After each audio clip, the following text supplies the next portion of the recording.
short against his old school there. The quarterback, yes. And we have highlights from this game, Norco and Corona. And Norco improved to 6-3 with the victory. 4-2 in the Big Eight. False alarm. Yeah. No, we have Norco highlights if we want to pull them up. Okay. We do have the highlights. I promise we do, but all right, we'll stay in the Big 8 League North, taking on King. And there was a power outage over there at RCC. They were hitting me up on Facebook saying, what's going on over there? The lights were out at RCC. But North comes away with a 35-14 win. King fought valiantly, but they dropped to 0-9 on the season. North improves to 8-1 on the year. Pauley and Santiago. And the Sharks come away with a 43-7 win against Pauley. Santiago's 4-2 in the Big 8, 6-3 overall. And also from the Big 8, Roosevelt and Centennial. Roosevelt had an early lead on the Huskies in this one, but Centennial ended up stomping Roosevelt 45-24. So Centennial's 8-1 on the season, 6-0 overall. Our man on the scene, Chris Erkley, high atop the Husky Stadium. It was a dandy, a little bit of a scare early as Roosevelt jumped out to that 14-7 lead, but the Huskies remembered they were the Huskies. Breaking through, the defense like paper, and then it's the little engine that could, Mr. Romello Goodman getting the Huskies on the board with his first TD. Such a secret play. One of the coaches blocked the camera there. Then Roosevelt would respond quickly, though. It's James Bernacchi going Jim Morrison breaking through to the other side for the touchdown. And this play was about as wild as Lewis's hair on a windy day. It's a botched punt by Rigo Luna. Centennial Special Teams goes Rip Van Winkle, and that allows Roosevelt's Darmy Street to get the TD. But it's all good in the hood for Centennial, especially when Romello Goodman is on the team. He runs in for another touchdown, 14-14 tie. Then it became a shootout between the kickers. First, it's Rigo Luna putting a 42-yarder in, and then Roosevelt responds with Gilbert Mendez putting the 25-yarder through, 17-17 tie. From there, Butch Cassidy and the Sundance Kid take control. It's Romello Goodman first going Amestoy circa 1990 with the breakneck speed for his third touchdown of the game. Then, of course, Hayden Gavitt. Not old enough to drink a 40, but he's old enough to run a 4.40 time, and he shows that off on his speed with the touchdown run, 31-17. And right before the half, Gavitt tees it high and lets it fly right into the hands of Ryan Priscilla, pushing the Huskies' halftime lead to 38-17. Roosevelt would not be ready to throw in the towel just yet. Bernacchi scores again, 38-24. After that, though, Romello Goodman had seen enough. He puts the baby to bed, tiptoeing through the tulips Tiny Tim style for his fourth touchdown of the game. 45-24 would be the final score. The Centennial continues to dominate in Big 8 league play. They are just on cruise control right now. And who knew they had tulips out there at Centennial? Well, tiptoeing. If you are a fan of ukulele music, which I know Dave Zink is, Tiny Tim, his signature song was the late Tiny Tim, Tiptoe Through the Tulips. Saw him play in Santa Cruz, California one time. I know that's a favorite of yours. And he was tiptoeing. From my personal collection, yes. He was tiptoeing on that play for his fourth touchdown of the game, so I thought I'd give a little shout out there to Tiny. Centennial, the big winner tonight, rolling on in the Southwestern League tonight.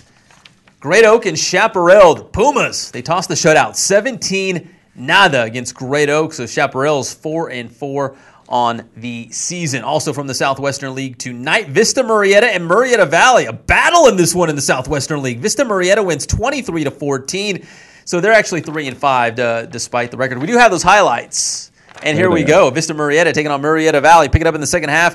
Vista Murrieta leading 20-7. The Nighthawks score on that 9-yard pass from Andrew Blake to Brandon Lacobelis. Then Nick Stevens has a nice gain on the keeper for the Broncos. Zua Cravens. He's going to get in here 9 yards on this run. And then it looks like I think this might be the extended highlights. But we can tell you that Vista Murrieta... Bonus coverage. Yes, that looks like number 21 we know is Sua Cravens. And actually this looks like Chaparral and Vista Murrieta, I think, from last week. It's a trick play. But, nevertheless, the Broncos win 23-14. They're 3-0 in league play despite the early forfeits. Also from the Southwestern League tonight... All right, guess we're going to get back to more scores and more highlights in just a second here on HS Game Time Live. Keep it here. We'll be right back.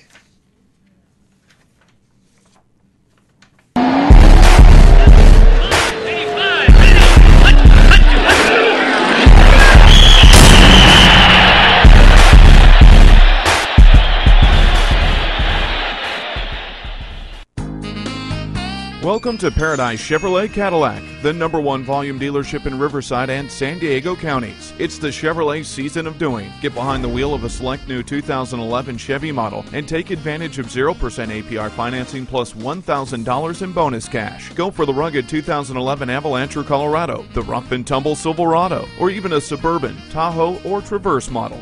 Hurry into Paradise Chevrolet Cadillac today. We're conveniently located at 27360 Inez Road between Winchester and Rancho California Road in Temecula.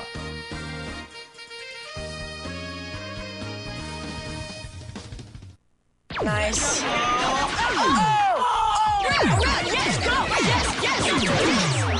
No.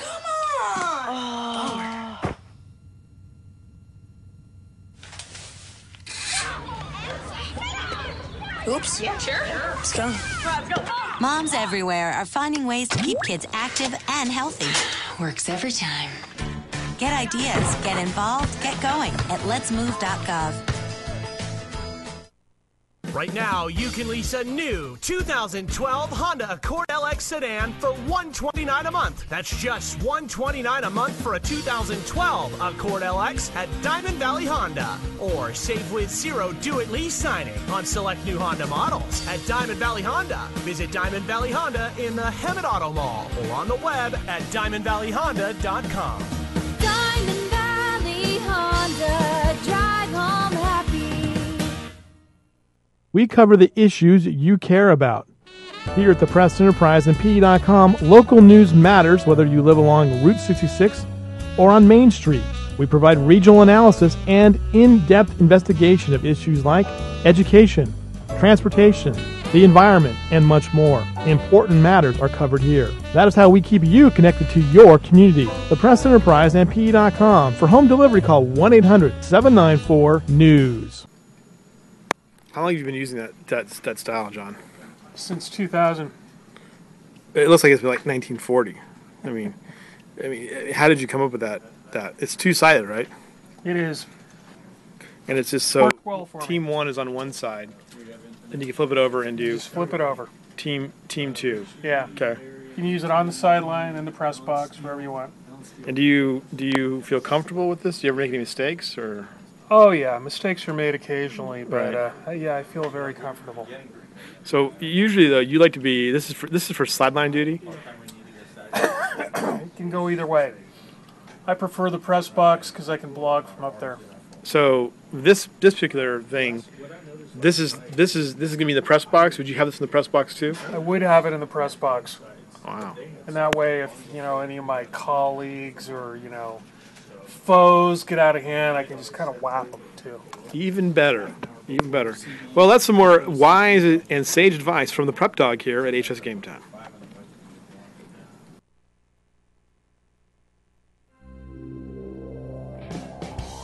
On rare occasions, opposites can coexist. Introducing the Sport Hybrid.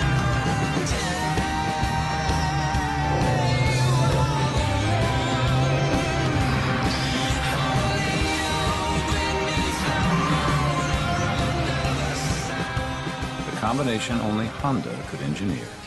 The all-new CRZ Sport Hybrid.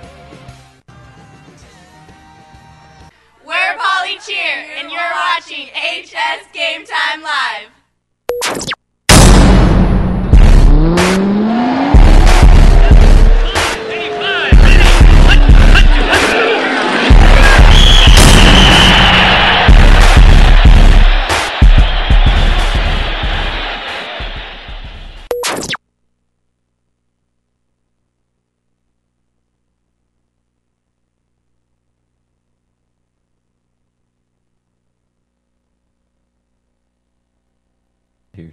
Hey, welcome back to HS Game Time Live. Just hanging out with my man, Chris Ercole. And Chris, I guess someone came up to you at the Centennial game tonight with their victory over Roosevelt and had something interesting to say. Special story that any story involving UPEP is special, but this one was in particularly special because a gentleman on the Centennial coaching staff, he asked me, he looked at me and said, "That Pep Fernandez, he talks like he's from around here. Is he from around here?" And I said, Pep he's not exactly a local. He's been here for a few months, but he has no real roots here. I said his wife grew up in Redlands, but Pep, he's more of a NorCal and Bakersfield. A nomad of sorts. Yeah. But apparently, as you said, maybe you've adopted the Inland Empire accent. That begs the question. Or you have the lingo. Yeah, I guess you have the lingo What now. does an Inland Empire person sound like? Apparently, you just sound like an insider. I mean, just how when people hear Lewis, they know that the stories that he has would only be known by a longtime resident of the Banning Hemet area. Apparently, you put on a disguise as a real insider here in the area. Well, I'm doing my job apparently. Yeah. So, in fact, someone tonight from La Sierra, gosh, his name was Patrick LaMadia. We're gonna get to the La Sierra against Moreno Valley highlights from the Inland Valley League. He came up to me. He's like, "What's up, Pep Dog?" And I thought, hey, we have a prep dog and a pep dog now. Hey-o. Double trouble. Watch out. Not as wild as Lewis's hair on a windy cross-country meet day, but just like that punt. Yeah. Still, nevertheless, once again, we want to thank Honda Cars of Corona, Diamond Valley Honda in Hemet, and Paradise Chevrolet Cadillac in Temecula. We're going to get some of these highlights. We have about 6 or 7 games that we went to. We'll have highlights from, and as well as all the scores from tonight in week number 9 as we gear up for the playoffs right around the corner. A lot of teams making their move, jockeying for position in their league standings when the rankings come out a week from Saturday for the playoff picture. And of course, the big 3 in the Inland Division: Centennial, Redlands East Valley, and Vista Murrieta. 3 teams to keep your eye on there. And so we're going to take a look at as the next 2 weeks unfold, who's going to be in a prime position for a CIF title run. And La Sierra, we're going to get those highlights in just a second. One of those teams maybe we should keep an eye on. The Eagles improved to 8-1 on the season, taking on Moreno Valley, the Vikings. Picking up in the first quarter, Eagles quarterback Johnny Salazar to James the Real McCoy for the score, 6-zip. Eagles on top. In the rain, I had the old Kohl's shopping bag over my camera to keep it dry. The Vikings would answer. They set sail in the opposite direction. Emiria Talia takes off on this carry, goes deep in the La Sierra territory. That would set up a Talia touchdown, and Motown goes up 7-6. Now to the second quarter, the Vikings facing 4th and goal from the doorstep. Knock, knock, I'm home. Matthew Evans crosses the goal line for the score, and Moreno Valley goes up 14-6 at halftime. Third quarter, the Eagles will enjoy their favorite pastry, the turnover. Fumble on this play, and here comes my boy. Patrick LaMadia is the man on the spot, and La Sierra recovers. On the ensuing offensive possession, Salazar airs it out to Eric Villar for the big gain right into your living room, and that would lead to this. Salazar on the keeper, calls his own number, and La Sierra makes it a 14-12 game. They go for 2. The duo of Salazar and R.J. Smith do it again. You can't stop it. Game tied at 14 to the fourth quarter. La Sierra takes the lead for the first time in the game when Salazar hooks it with Noel Quinones for the go-ahead score, 20-14 La Sierra. The Eagles defense would step up in the second half. A.J. Fanane with a huge tackle in the backfield. Then later in the fourth, Salazar to Quinones, and he will do the rest on this TD run as La Sierra goes on to win 26-14. The Eagles improved to 5-1 in the Inland Valley League, 8-1 overall. Once again, 26-14. La Sierra a winner on the road at Motown, Moreno Valley. So that was from the Inland Valley League tonight. And Chris, I had the old Kohl's department store bag on my camera. You can see in the video the rain coming down pretty well. That's technology. Yes, that was from the Inland Valley League. Now moving on to the Southwestern League and a huge clash over there in that league. Vista Murrieta taking on Murrieta Valley. Could Murrieta Valley, the Nighthawks, be the team to beat the Broncos? Pick it up in the second half. The Nighthawks score on this 9-yard pass from Andrew Blake to Brandon Lacobellis. And then later, Nick Stevens coming up for Vista Murrieta. Nice gain on the keeper here for the Broncos to move the chains for Vista Murrieta. Then it's their big-time player, Sua Cravens, gaining 9 yards on this run. He had a couple of key first downs on that drive. It culminates in this 35-yard field goal from Tyler Rouza to make it a two-score game at 23-14 early in the fourth. Zach Corrales, a big return for Murrieta Valley. The Nighthawks not going away, trying to keep this thing close. Little shake and bake, the Magic Man down the sideline and about the 50-yard line before he's finally pushed out by the Broncos. Then it's Andrew Blake, fakes out the defense, and he's going to go on the first down on the keeper. But a sack coming up by Ricardo Mermia on third down will put the Nighthawks in a hole. Nighthawks with the ball back in the shotgun, and there's Mermia coming up big time. And then Trevor Warner for Vista Murrieta coming up with an interception for the Broncos on that fourth down heave. The Nighthawks looking for something on fourth down, but the Broncos coming up with the interception to end that drive. And Cravens, he's going to run out this clock by converting this third down run. That was a huge play for the Broncos. So they would have a first down with under 2 minutes to play. And that would be it. Lights out. Vista Murrieta hangs on for a 23-14 win against Murrieta Valley. A lot of people maybe surprised by the Nighthawks this season to challenge Vista Murrieta in the Southwestern League, but the Broncos hang on to remain unbeaten in league play. Is there anything Sua Cravens doesn't do? That's a good question. Apparently, he comes from a long line of athletes in his family, so I bet you he's pretty good at anything he puts his hand to. I know one thing he doesn't do. He doesn't pick up the phone when we call him when he's a guest on. Did you guys call him last week? Will called him about 15 minutes before he was going to be on, and apparently Will said he sounded like he was just keeping his eyes open. Called him back on the show about 15 minutes later, and he was sawing wood. I can't really blame him. Yep.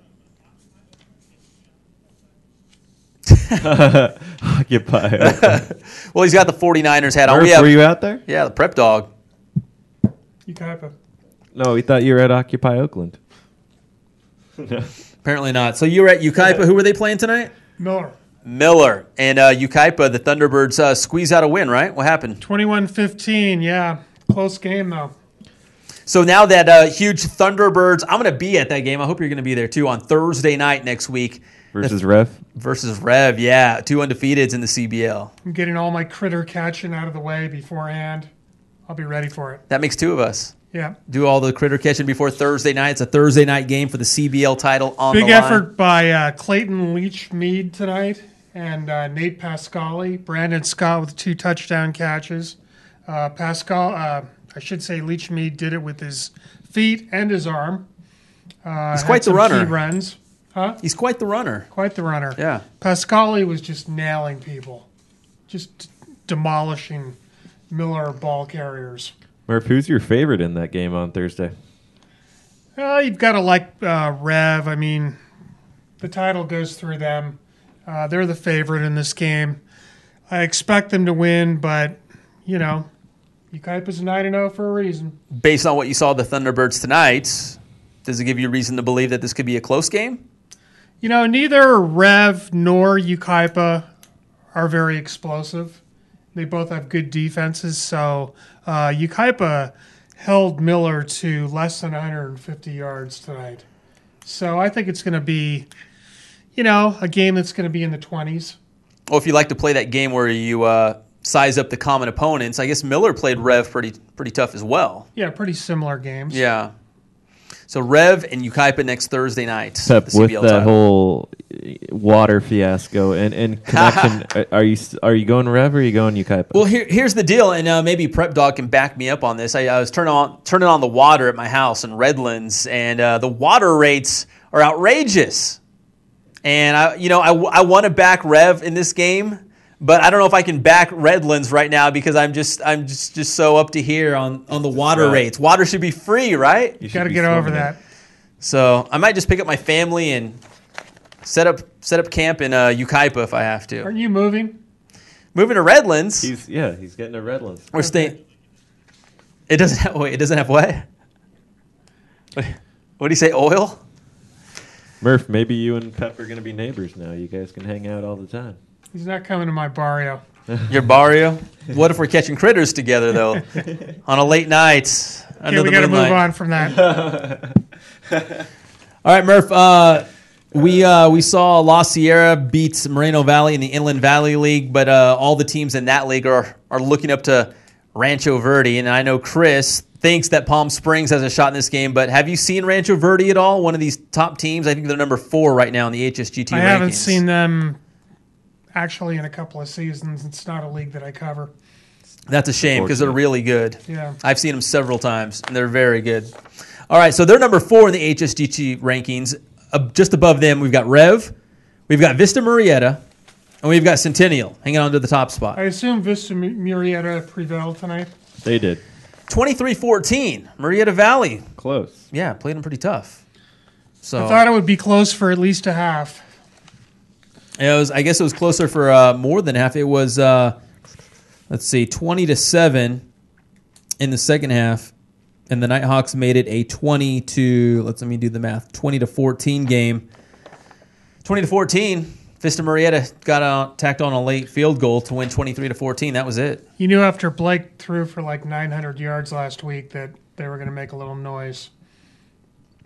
Yeah. Yes, we did. Oh, look at that, Pep. Yeah, let's go to that Ukaipa video. We don't have a shot sheet, but I'm sure with the our Ukaipa expert here, the prep dog, we can bounce through this. And let's see, is that your guy Leach Mead or no? That looks like the running back. That was the running back. Can't remember his name right now. Might have been Davidson. There's Leach Mead, right? Yeah, there he goes. There he goes. He's still going, moving those legs all the way down to about the 30. So Ukaipa 9-0, Rev 9-0, but a lot of people say that Ukaipa's schedule wasn't nearly as difficult as Rev's. I mean, that's the wheel route to Brandon Scott for the touch. Was it raining out? I see some umbrellas on the sidelines. Yeah, it was soggy. Pretty heavy rain. It was soggy. Gentleman was shooting indoors, I see. Ukaipa dropped the snap there, gave it up in the 1 yard line. That led to a Miller touch. And there's that's Miller. That's Rashawn Hooker, the nephew of Miller coach Marcus Soward, out of the Wildcat. Here's the other touchdown to Scott. He stiff arms the guy and just keeps on going. What a machine. There's about 3 or 4 guys that could have brought him down. He spun right out of that. Yeah. Oh, we're going to back this up. We're going to rewind this. Thank you, John Madden. Let's see.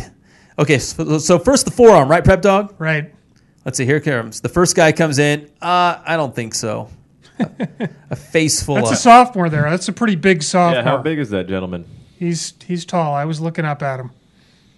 So in a couple of years, he's going to be dominant if he's not already. His milk. He'll be a beast.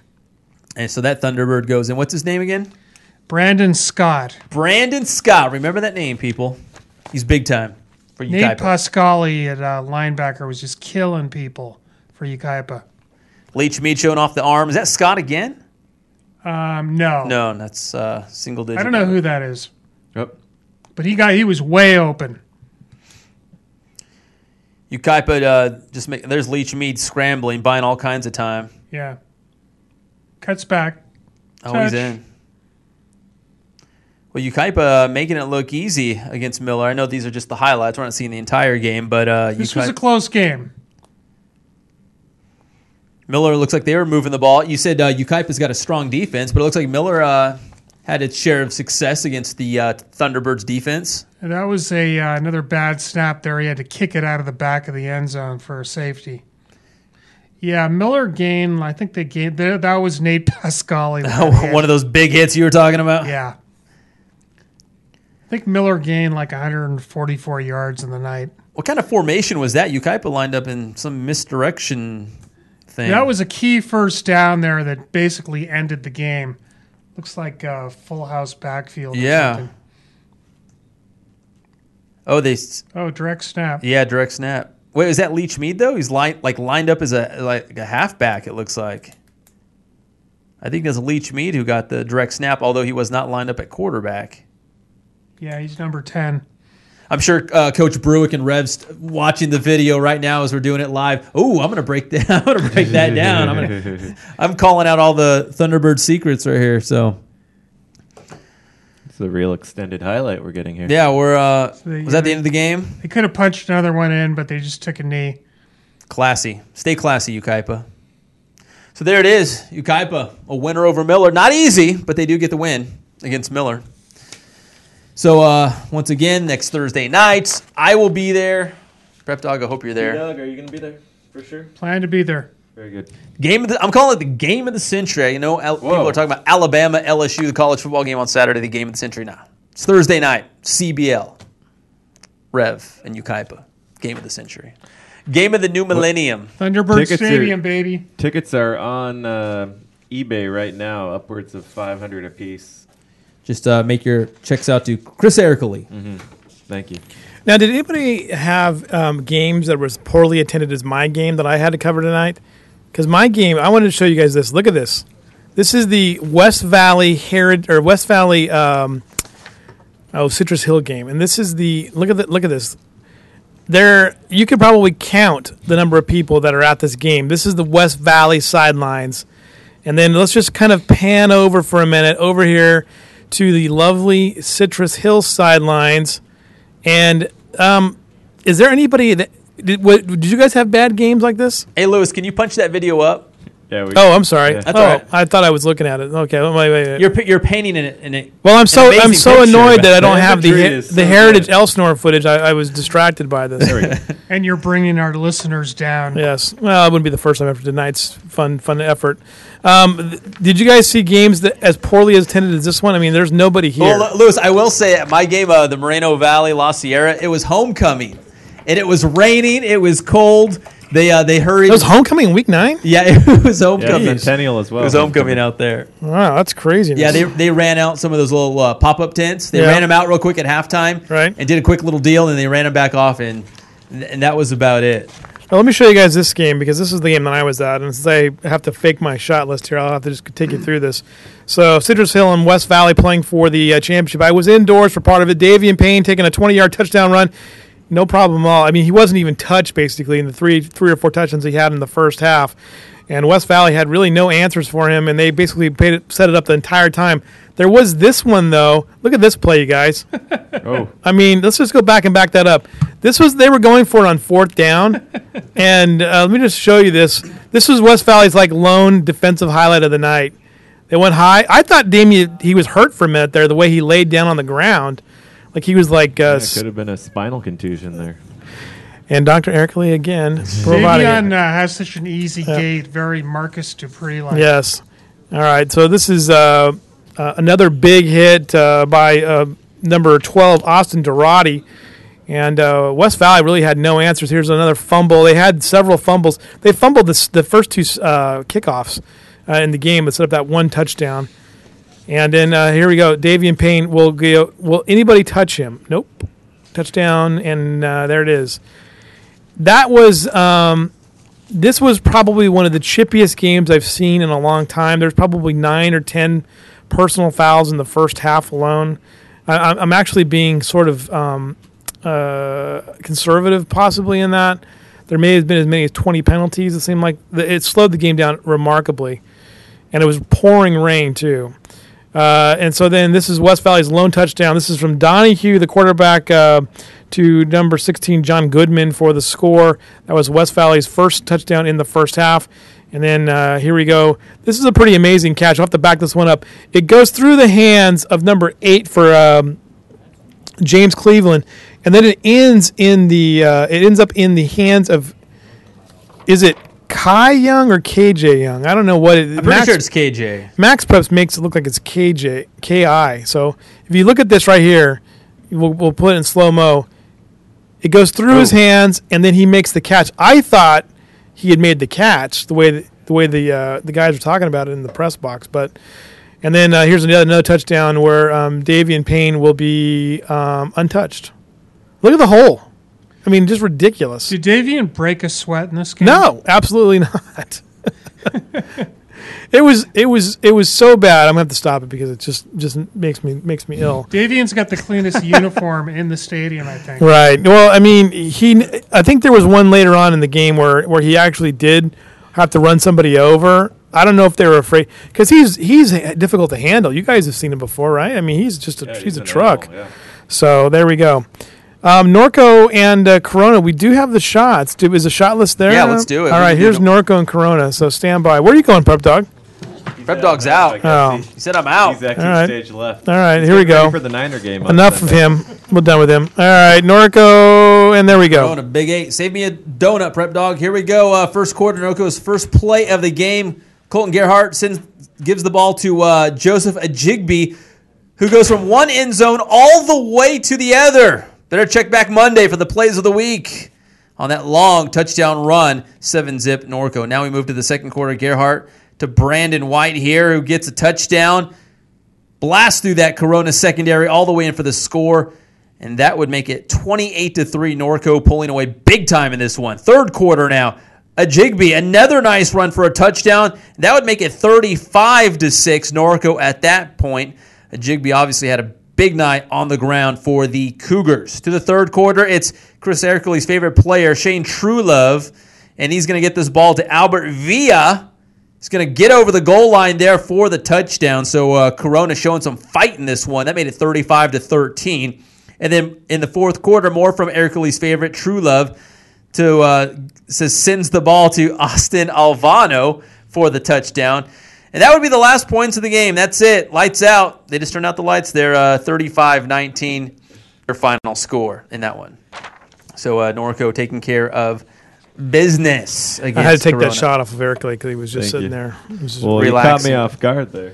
that was my whole thing, was to catch you off guard. I was just enjoying the sweet sounds of Pep's highlights there.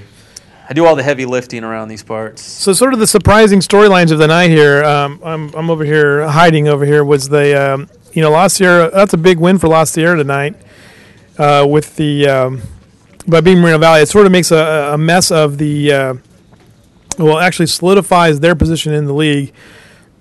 But after them, yeah, it's a Right. logjam. Well, yeah, in the middle. because Arlington's got to play Rancho Verde next week, and then there's Dave Zink, everybody, by the way. He's right over there. And then Jeff Prenny over there. La Sierra, Arlington's got to play Rancho Verde next week.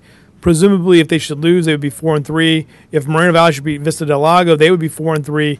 And everyone has tiebreakers against each other, so it'd be kind of a mess. It would have been a real mess, Lewis, if Moreno Valley would have pulled off that win. They were leading 14-6 at halftime. If they would have held on against La Sierra, there'd be a slew of teams with 2 losses in league play. Moreno Valley's kind of like one of those could-have, should-have teams this season, it feels like, you know? You know what? What was the score of the Rancho Canyon Springs game? 42-0. Oh, they took it easy on them, huh? Call off the dogs. Right, they did. 42-0.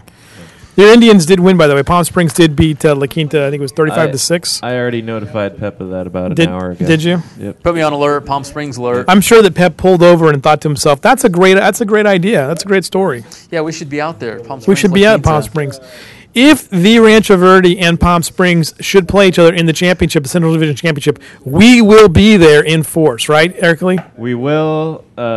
Francis, that's my dad's birth name, Francis. Most call him Frank. He would probably not be happy if he knew I was calling him Francis right now, but I'm going to call him that anyways. He will be offering a 5-star meal to all HSGT people. Can we have a party at the? We should have like a viewing party at the if the game is played in Palm Springs, which would probably be preferable in December. What would preferable to Moreno Valley? Sure. Preferable to Rancho Verde. That would be that'd be good. You know, it'd be interesting to see if Rancho Verde travels well for a game like that. If that was a game was down there, It's a title game. How would they not? What's that, like a 40-minute drive? You got it. I've been to Rancho Verde games before where they don't travel. None of them know they necessarily travel real well. You don't travel for the CAF title game. You don't travel for much. Right. Pep wants to weigh in on something. He's over there. He's hot for something. What do you got, Pep? Well, I've seen Rancho Verde a couple times on the road. They played at West Valley, then they played La Sierra at Alvord, and each time they did travel well. And I'll say this too about Rancho Verde: their band is the best, loudest band. Their band's I've excellent. Heard. Yeah, they're very good. Oh, Yeah. So- I went to a game last year. I don't remember who they were playing. They were beating somebody senseless, and the band was going crazy the whole time. And they're really good. Oh yeah, they are, and it makes you, the whole atmosphere of just being at a high school football game. You hear that band just blasting it. You know what I mean? Like it just really gets you into it. And they make, even though they're playing on the road, they make it their home field. I Right. mean, they kind of take over. Last week when they were playing Ramona, even though Rancho was putting the beat down on Ramona on the field, some of the Ramona fans were razzing the Ramona band because they were also getting outplayed by the Rancho Verde band. So they're like, hey, come on, guys, we can't win it on the field, but at least maybe we could rock out a little harder, Right. you know? Well, even the Rancho Verde band, they were playing like "Take on Me," Nice. like some '80s music, like some. I mean, they played like the normal, like dun dun dun dun dun dun dun dun dun, like that kind of stuff. But they were playing like '80s music and like I think some like Black Eyed Peas and Beyonce, and like it was really good. They're very Well, talented. they're very fun to watch. Yeah. The only band I can think of that that I've seen as far as their size and their volume goes is probably Barstow had great bands back in the day, and I haven't been up there in a long time, but they were always fun to watch too. Barstow's a Palm real Spring- hotbed for bands. Yeah. Palm Springs has the Spirit of the Sands band, who has traveled far and wide around the world. I only know this because my buddy's sister traveled with them quite frequently, and they are no slouches themselves. So not only would it be a shootout on the field between Rancho and Palm Springs, but a shootout between the bands as I well. think it would be a blowout in both cases. The best, one of the best games I've ever seen as far as bands go.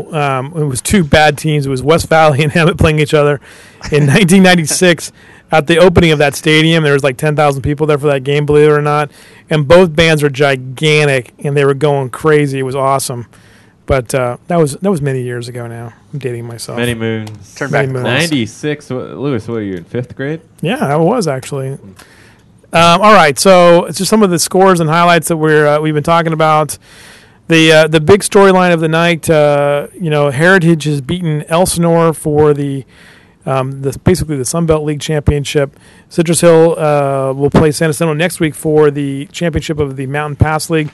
A big battle next week that Chris Erickley will go out and cover will be Citrus Valley and Rubidoux for the Mountain Valley League title. Going to be a dandy. That's going to be a dandy. There's also the Norco North game next week, too, I think. That should be good. That should be a good one. Vista Murrieta, Chaparral, and Murrieta Valley all into the playoffs for the Inland Division out of the Southwestern League. Yes, Chris Erickley.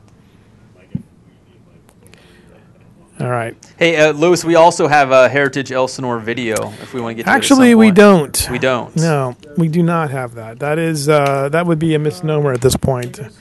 It was actually the Heritage Temescal Canyon game from last week, so don't know what to say. We're going to take a break. We'll be right back with more here on HS Game Time Live. I'm Louis Amestoy, joined by Pep Fernandez and Chris Erickley.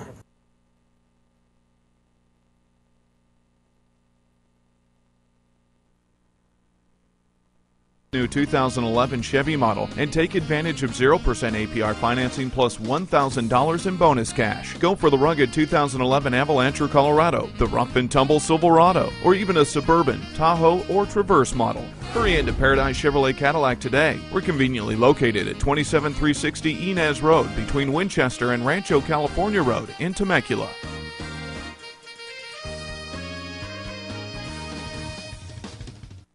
Nice.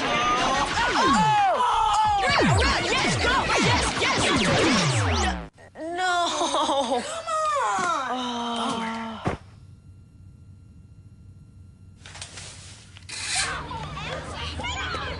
Oops. Yeah, sure. Let's go. Moms everywhere are finding ways to keep kids active and healthy. Works every time. Get ideas, get involved, get going at letsmove.gov. Right now, you can lease a new 2012 Honda Accord LX sedan for $129 a month. That's just $129 a month for a 2012 Accord LX at Diamond Valley Honda. Or save with zero do-it lease signing on select new Honda models at Diamond Valley Honda. Visit Diamond Valley Honda in the Hemet Auto Mall or on the web at diamondvalleyhonda.com. Diamond Valley Honda, drive home happy. We cover the issues you care about. Here at the Press Enterprise and PE.com, local news matters whether you live along Route 66 or on Main Street. We provide regional analysis and in-depth investigation of issues like education, transportation, the environment, and much more. Important matters are covered here. That is how we keep you connected to your community. The Press Enterprise and PE.com. For home delivery, call 1-800-794-NEWS. How long have you been using that style, John? Since 2000. It looks like it's like 1940. I mean, how did you come up with that? It's two-sided, right? It is. And it's just so Worked well for me. team one is on one side, and you can flip it over and do Just flip it over. team two. Yeah. Okay. You can use it on the sideline, in the press box, wherever you want. And do you feel comfortable with this? Do you ever make any mistakes or? Oh yeah, mistakes are made occasionally, but Right. yeah, I feel very comfortable. So usually though, you like to be this is for sideline duty. It can go either way. I prefer the press box because I can blog from up there. So this particular thing, this is gonna be in the press box. Would you have this in the press box too? I would have it in the press box. Wow. And that way, if any of my colleagues or foes get out of hand, I can just kind of whap them too. Even better. Even better. Well, that's some more wise and sage advice from the prep dog here at HS Game Time.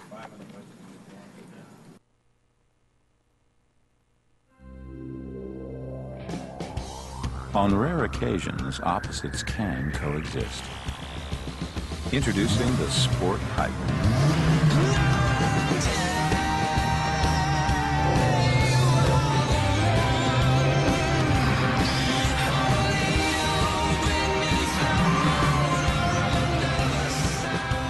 The combination only Honda could engineer.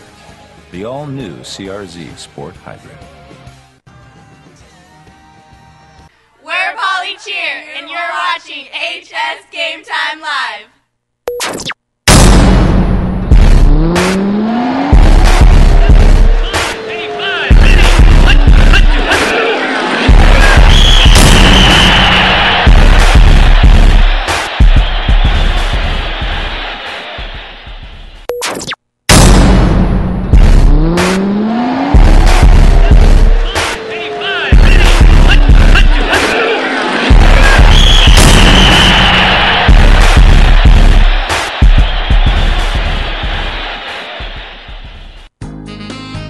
Welcome to Paradise Chevrolet Cadillac, the #1 volume dealership in Riverside and San Diego counties. It's the Chevrolet season of doing. Get behind the wheel of a select new 2011 Chevy model and take advantage of 0% APR financing plus $1,000 in bonus cash. Go for the rugged 2011 Avalanche or Colorado, the rough and tumble Silverado, or even a Suburban, Tahoe, or Traverse model. Hurry into Paradise Chevrolet Cadillac today. We're conveniently located at 27360 Inez Road between Winchester and Rancho California Road in Temecula.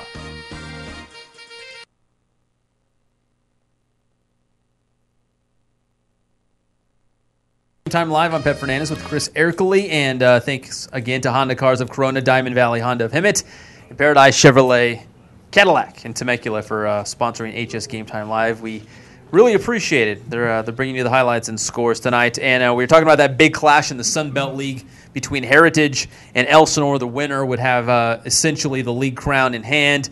And we told you we had highlights, and now we have the video to prove it. Heritage on the road at Elsinore. First play of the game, Heritage is big man Tony Hefo trying to stay on his feet there. And then later, Jamal Morrow, which I hear some chatter in the newsroom. He might be on the late night show. He's going to go in for the touchdown. Is it true, Chris? It is, as long as he answers the phone and doesn't go sue a Cravens. He doesn't go sue a Cravens. Yeah. Sua tried. He was just real tired past his bedtime, which I completely understand. Alan Stubbs for Elsinore gets in for the touchdown there, and plus the 2-point conversion, Elsinore would go up 8-7 in the first quarter. Now, great play alert, I'm told. Watch out for the great play. We're sounding the alarms. Chad Virgil feels the squeeze. He turns and pitches to Jamal Morrow, and he will run 19 yards, hurdles there, and picked up the big gain there for the Patriots. Then, again, Morrow takes the pass and rushes, and for another Heritage touchdown. The hit of the game, though, is coming up, and we're going to pass it out to Manny Martinez. After receiving a pass, he will get rolled by Alex Banda. Banda lowering the boom there on that big hit. And then Heritage isn't able to score, but they got close enough for kicker Ishmael Gallardo to score 3 points on that kick. And then Chad Morrow fakes a handoff. I think it's actually Chad Virgil fakes the handoff. The long pass to Darius Allensworth for the touchdown. And that'll do it. There's the extra point there. 24-8, your final score. And Heritage now essentially the Sun Belt League champion with a 24-7 7-8 win. Now, that was Centennial. the Sun Belt. Now we're moving on to the Big 8 League, where Centennial continues to be There we go. the top dog. Chris They has were those. breaking through the Roosevelt D like paper tonight. First off, the little engine that could, Mr. Romello Goodman getting the Huskies on the board with the first TD of the night. Secret play there could not be seen, hidden by the Husky coaching staff. But James Bernacki gets in for Roosevelt. 7-7 would be the tie. And then this play was about as wild as Lewis's hair on a windy day. It's a botched punt by Riga Luna. Centennial special teams goes Rip Van Winkle. And Roosevelt goes Doobie Brothers. Taking it to the streets with a touchdown by Dermy Street. But it's all good when you have Romello Goodman in your posse. He runs in for another touchdown, 14-14 tie. Then it turned into a shootout between the kickers. Rigo Luna with a 42-yard kick. And then Roosevelt responds with Gilbert Mendez putting in a 25-yarder, 17-17 all. From there, Butch Cassidy and the Sundance Kid, Goodman and Gavitt take over. First, it's Romello Goodman going Amestoy circa 1990, banning track and field with breakneck speed for his third TD. Then, of course, it's Mr. Hayden Gavitt, not old enough to drink a 40-ounce, but he is old enough to run a 4.440 time, and he shows off that speed running on this touchdown right here. 31-17 would be the score. And right before that, right after the half, Gavitt tees it high, lets it fly right into the hands of Ryan Pascarella, pushing the Husky halftime lead to 38-17. Roosevelt would not back down quite yet. Bernacki in the end zone again, 38-24. After that, though, Goodman has seen enough. He puts the baby to bed, tiptoeing through the tulips, Tiny Tim style. Let the ukulele play for his fourth touchdown of the night. 45-24, the final score is Centennial is king. I wonder if Romello Goodman likes Tiny Tim or Lil Wayne if he had to pick Maybe between both. the two. Maybe both. He could. All right, now to the Southwestern League. We had that Big 8 clash with Centennial there in Roosevelt, but the big game in the Southwestern League, Vista Murrieta and Murrieta Valley. The Nighthawks trying to pull off the upset. Early in this one, Andrew Blake to Brandon Lacobellis for the 9-yard pass there. Then Nick Stevens coming up, the quarterback for Vista Murrieta. The nice gain on the keeper for the Broncos. Sua Cravens. He's going to gain 9 more yards on this run. He had a couple key plays on to get first downs on that drive. That leads to a 35-yard field goal from Tyler Rousa to make it a 2-score game. The Broncos lead standing at 23-14 in the fourth. Zach Corrales, a big punt return for Murrieta Valley. So the Nighthawks keeping this game close, not going away, still smelling the upset against the heavily favored Broncos. Later, Andrew Blake fakes out the defense. He's going to turn it on, picks up the first down for Murrieta Valley. But on that same Nighthawks drive, there he is. Blake calling out the play. Blue, 42, Omaha. But he's going to be sacked by Ricardo Mermia here by Vista Murrieta. And then Trevor Warner, he will come up with an interception. Big-time plays by that Broncos stingy defense. And then finally, after that interception, we'll see Sua Cravens just run out the clock by converting a third down. A big pickup here on the ground by Sua Cravens. And Vista Murrieta holds off rival Murrieta Valley 23-14. So a great game in the Southwestern League. Vista Murrieta all but assured that Southwestern League crown now, picking up a win against their rival who kept the game close. They had a chance. A lot of people were talking about Murrieta Valley this season, maybe flying under the radar, the Nighthawks, and maybe they could actually get it done, but they come up just short against Vista Murrieta tonight. All right, now to the Inland Valley League. Rancho Verde's on top. La Sierra trying to hold on to second place, but Moreno Valley, one of those teams, trying to inch up the league standings. First quarter, the Eagles, Johnny Salazar to James the Real McCoy for the score, and 6-zip Eagles on top. In the rain, the Vikings, though, they would answer. They set sail in the opposite direction. Emilia Talia takes off on this carry, and he goes deep in the La Sierra territory. That would set up a Talia touchdown, and Motown goes up 7-6. Now to the second quarter. Get on your rain ponchos because it was still pouring down. The Vikings facing 4th and goal from the doorstep. Knock, knock, I'm home. Matthew Evans crosses the goal line for the score, and Moreno Valley goes up 14-6 at halftime. Now we move to the third quarter. The Eagles will enjoy their favorite pastry, the turnover. Fumble on the play, and my boy Patrick Lamatia is the man on the spot, and La Sierra recovers. On the ensuing offensive possession, Salazar airs it out to Eric Villar for the big gain downfield and right into your living room. That would lead to this. Salazar on the keeper. He will cross the goal line, and La Sierra makes it a 14-12 game. They go for two. The duo of Salazar and R.J. Smith do it again. Game tied at 14 to the fourth quarter. La Sierra takes the lead for the first time in the game. Salazar hooks up with Noel Quinones for the go-ahead score. That makes it 20-14 La Sierra. The Eagles defense would step up in the second half. A.J. Fanane with a huge tackle in the backfield. And then later in the fourth quarter, Salazar to Quinones. And he will do the rest on this TD run. Game over. La Sierra goes on to win 26-14. The Eagles improved to 5-1 in the Inland Valley League. They are 8-1 overall, so they are now in second place all alone. There's a log jam after them. Moreno Valley, one of those teams that were 3-2 heading into the night, trying to get La Sierra to join the pack. They're on a little bit of a hot streak, Moreno Valley, but turning some heads. The Vikings were turning some heads, and they kept the game close. They led 14-6 at halftime, but that was in the rain. The rain stopped. The second half began, and La Sierra went to the air, and the rest is history. So you're blaming it on the rain? It was closer in the rain. La Sierra's obviously got some talented skill guys, and once the rain stopped... Isn't that a Milli Vanilli song? Blame it on the rain. Do I look like I listen to Milli Vanilli, Lewis, Chris? isn't that Milli Vanilli? Yes. Thank you. Of course. The confirmation. Hey, what's with these helmets for La Sierra? Let me see if I can show these off. It's pretty cool. No, is that an eagle or a dog? That would be a weird-looking dog. Well, does it look like an eagle, though? Maybe it's the helmet strap. I don't know what it is, but it's just strange. Intriguing. Maybe like a greyhound, maybe? Right. I could maybe see that. Right. All right. Hey, Hey, by the way, big shout out to Patrick there. We're looking at him. He said he's a huge fan of the show, so I have to give him a shout out. And then R.J. Smith came up to me at halftime, and he's like, hey, Johnny Salazar, and he's like, we like it when you call us the duo.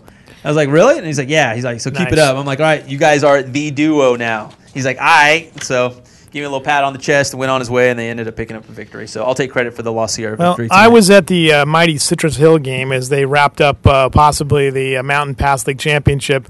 And a stunning crowd there tonight at West Valley's Mustang Canyon.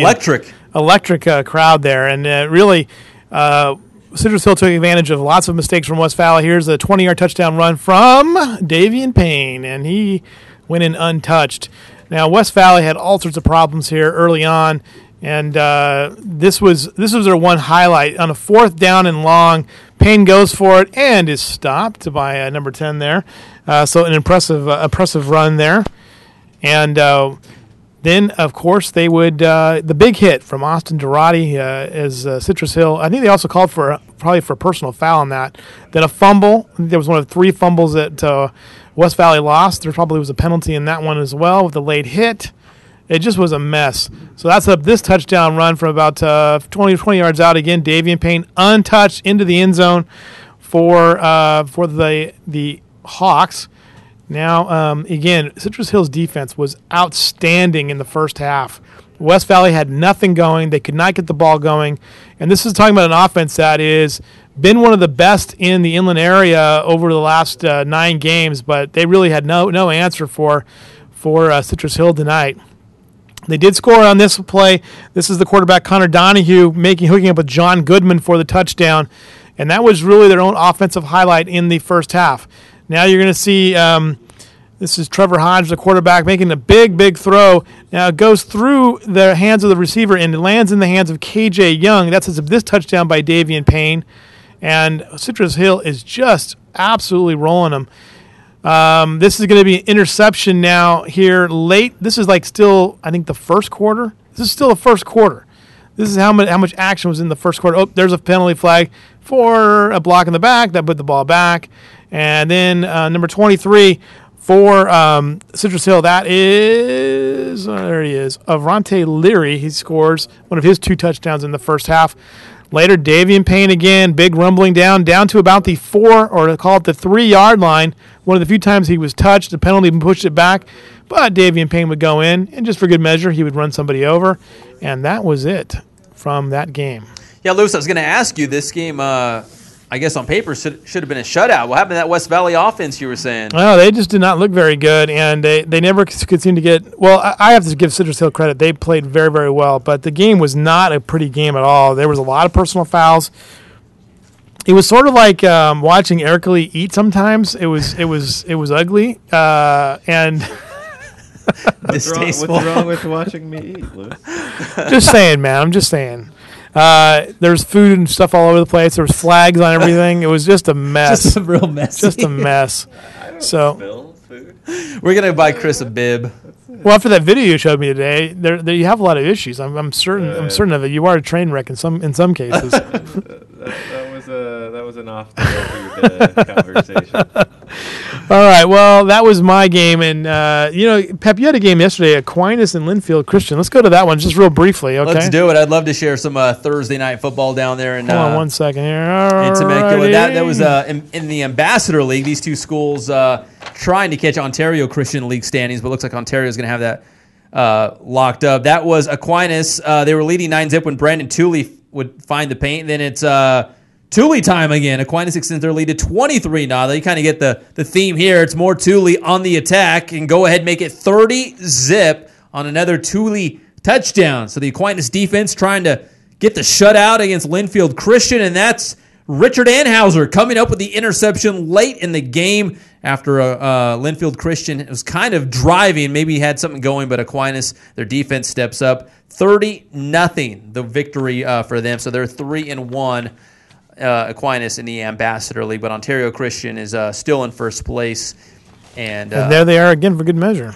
Yeah, that Tooley had quite the game. It was 9-0 when I got there in the third quarter, and then I guess they saw the HS Game Time Live camera at the game, and Tooley's like, well, I'm going to get myself on the show. And get some highlights. Bang, bang, bang. Yeah, a couple quick touchdowns there, and the game was out of hand. Just like that. Pep, they knew it was business time. They're like, oh, the big guns are here. They saw Pep and they were like, "Yeah, that's definitely let's get it rolling here." Now, Lewis, we have Citrus Hill ranked number 8 in our poll. Do you think they deserve to be higher than that? No. Why not? I'll have to make the determination after I see him play San Jacinto next week, which I think San Jacinto will probably give him a better game than West Valley did, quite frankly. Well, that wouldn't be hard. But how about West Valley beating San Jacinto though? That surprises me a lot because the West Valley team I saw there tonight was a mess. Were they still living in the glory of last week? I don't know. It's hard. I don't know what to make of that game. I just don't know what to make of this whole thing between these two teams. It wasn't a good game, and there was just way too many personal fouls in this game from both teams. And Zink and I got in a little argument about this earlier about whether or not it's appropriate to have that level of personal fouls without sanctioning of somebody, but it was not good. I think Citrus Hill ranked 8th right now is probably appropriate. They got some big dogs in front of them to hurdle if they're going to climb up the standings. Well, I mean, look at the Eastern Division. They still got there's Heritage, there's Summit, there's Kaiser in there. I mean that division's very interesting. Well, what do we got? We got Ukaipa in front of them. We've got North in front of them. Summit in front of them. Are those all teams that you think are better than Citrus? Yeah, absolutely. I mean, it's hard to say because you want to see Dave. We did not get a chance to see Davy and Payne. Let's just say this: West Valley made so many mistakes and gave so many opportunities to Citrus Hill in the first half that Davy and Payne didn't really have to do anything. They didn't have to really play that hard because they always had the ball within their own 30. Do you think pound for pound that Payne is the best running back in the IE? He's difficult. He would be difficult to stop, I would think. Mm-hmm. I'm sure Colorado would love to have him right now. And you have to say pound for pound because Romello Goodman's not quite the size of Payne there, but he's still very good running back. The kid from Norco here, he looked pretty good. Jigbee. Jigbee, yeah. He's good. Let's look at that footage for a second. Here it is. Plus Gerhardt, too. That's like having two running backs back there. How bold is this? How bold is this call right here? I love it. From the one. Right. You're in your own end zone, right? I mean, look at that. That could be a disaster. Yeah. Of course, we're playing Corona. So. But yeah, so I guess it's 99 yards on that little. Is that the play of the week? Would that be your top play of the week? It's got to be in That's there. so good. We got to watch it again. That is just amazing. The botched punt play is a real dandy too. For Roosevelt, the Roosevelt touchdown. Yeah, that one. Yeah, Jigby. Is he? I think he's only a junior, right? Right. Jigby. I think that's right. Right. Are you watching it too? Yeah. He was out of breath. He couldn't even celebrate on the side. Yeah. Is that EPJ back EPJ there? says he was out of breath. He couldn't even celebrate on the. I don't blame him. Bring him the oxygen. 99 yards. There's like 3 or 4 great plays in this game.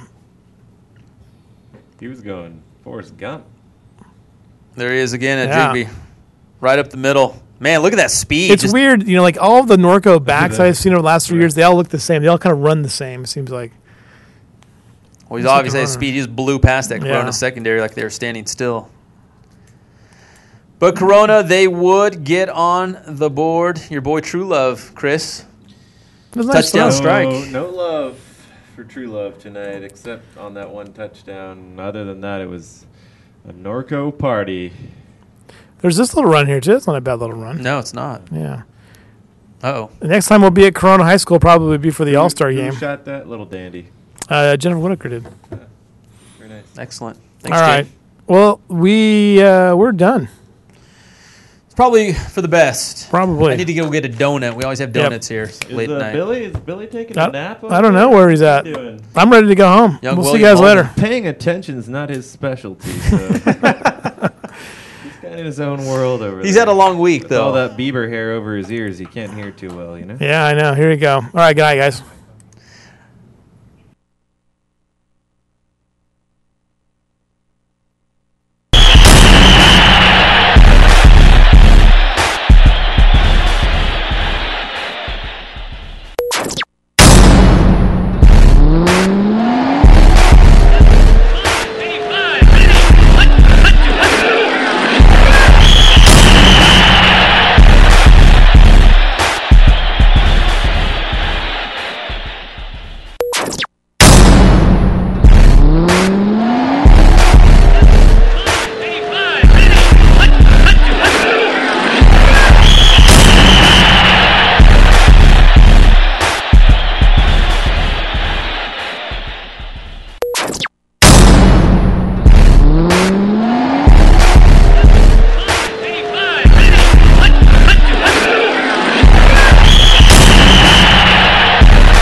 joker. He's a real joker.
Donahue picked off by number 6.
Hey, everybody, welcome back to the studio, the HSGT studio, and it is time for Will's favorite part of the night. He's so happy it's time for HS Game Time late night that he ran his head right into a wall. I headbutted a chair, yeah. That was exactly what I did today.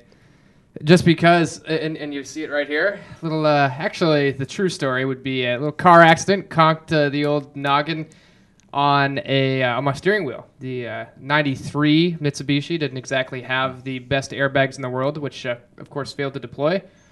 And obviously wasn't my fault. Nothing here ever is. But true story. We did learn, though, that your car's a collector's item. It is, yeah, worth much more than I thought. So we will indeed see if indeed it is totaled. But for the time being, I'm just going to rock the Frankenstein look for another 5-6 days. So there we go. No concussion, though. Was confirmed.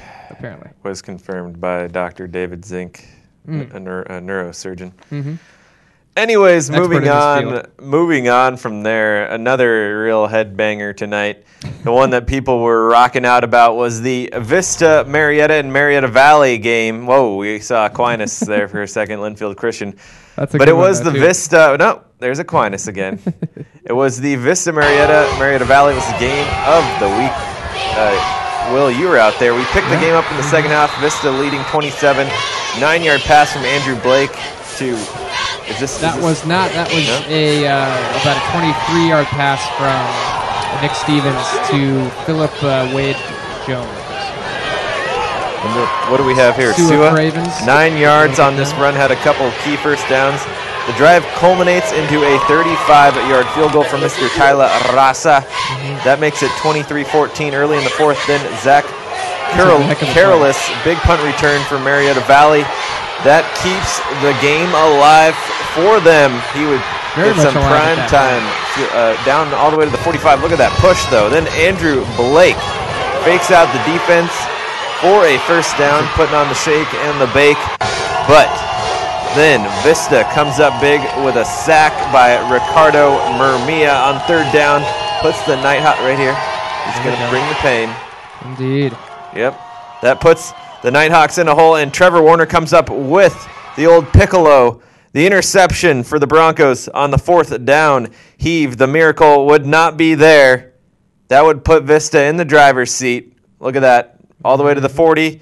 Cravens runs out the clock by converting this third down run for a first down with just under 2 minutes to play. What does Sua Cravens not do?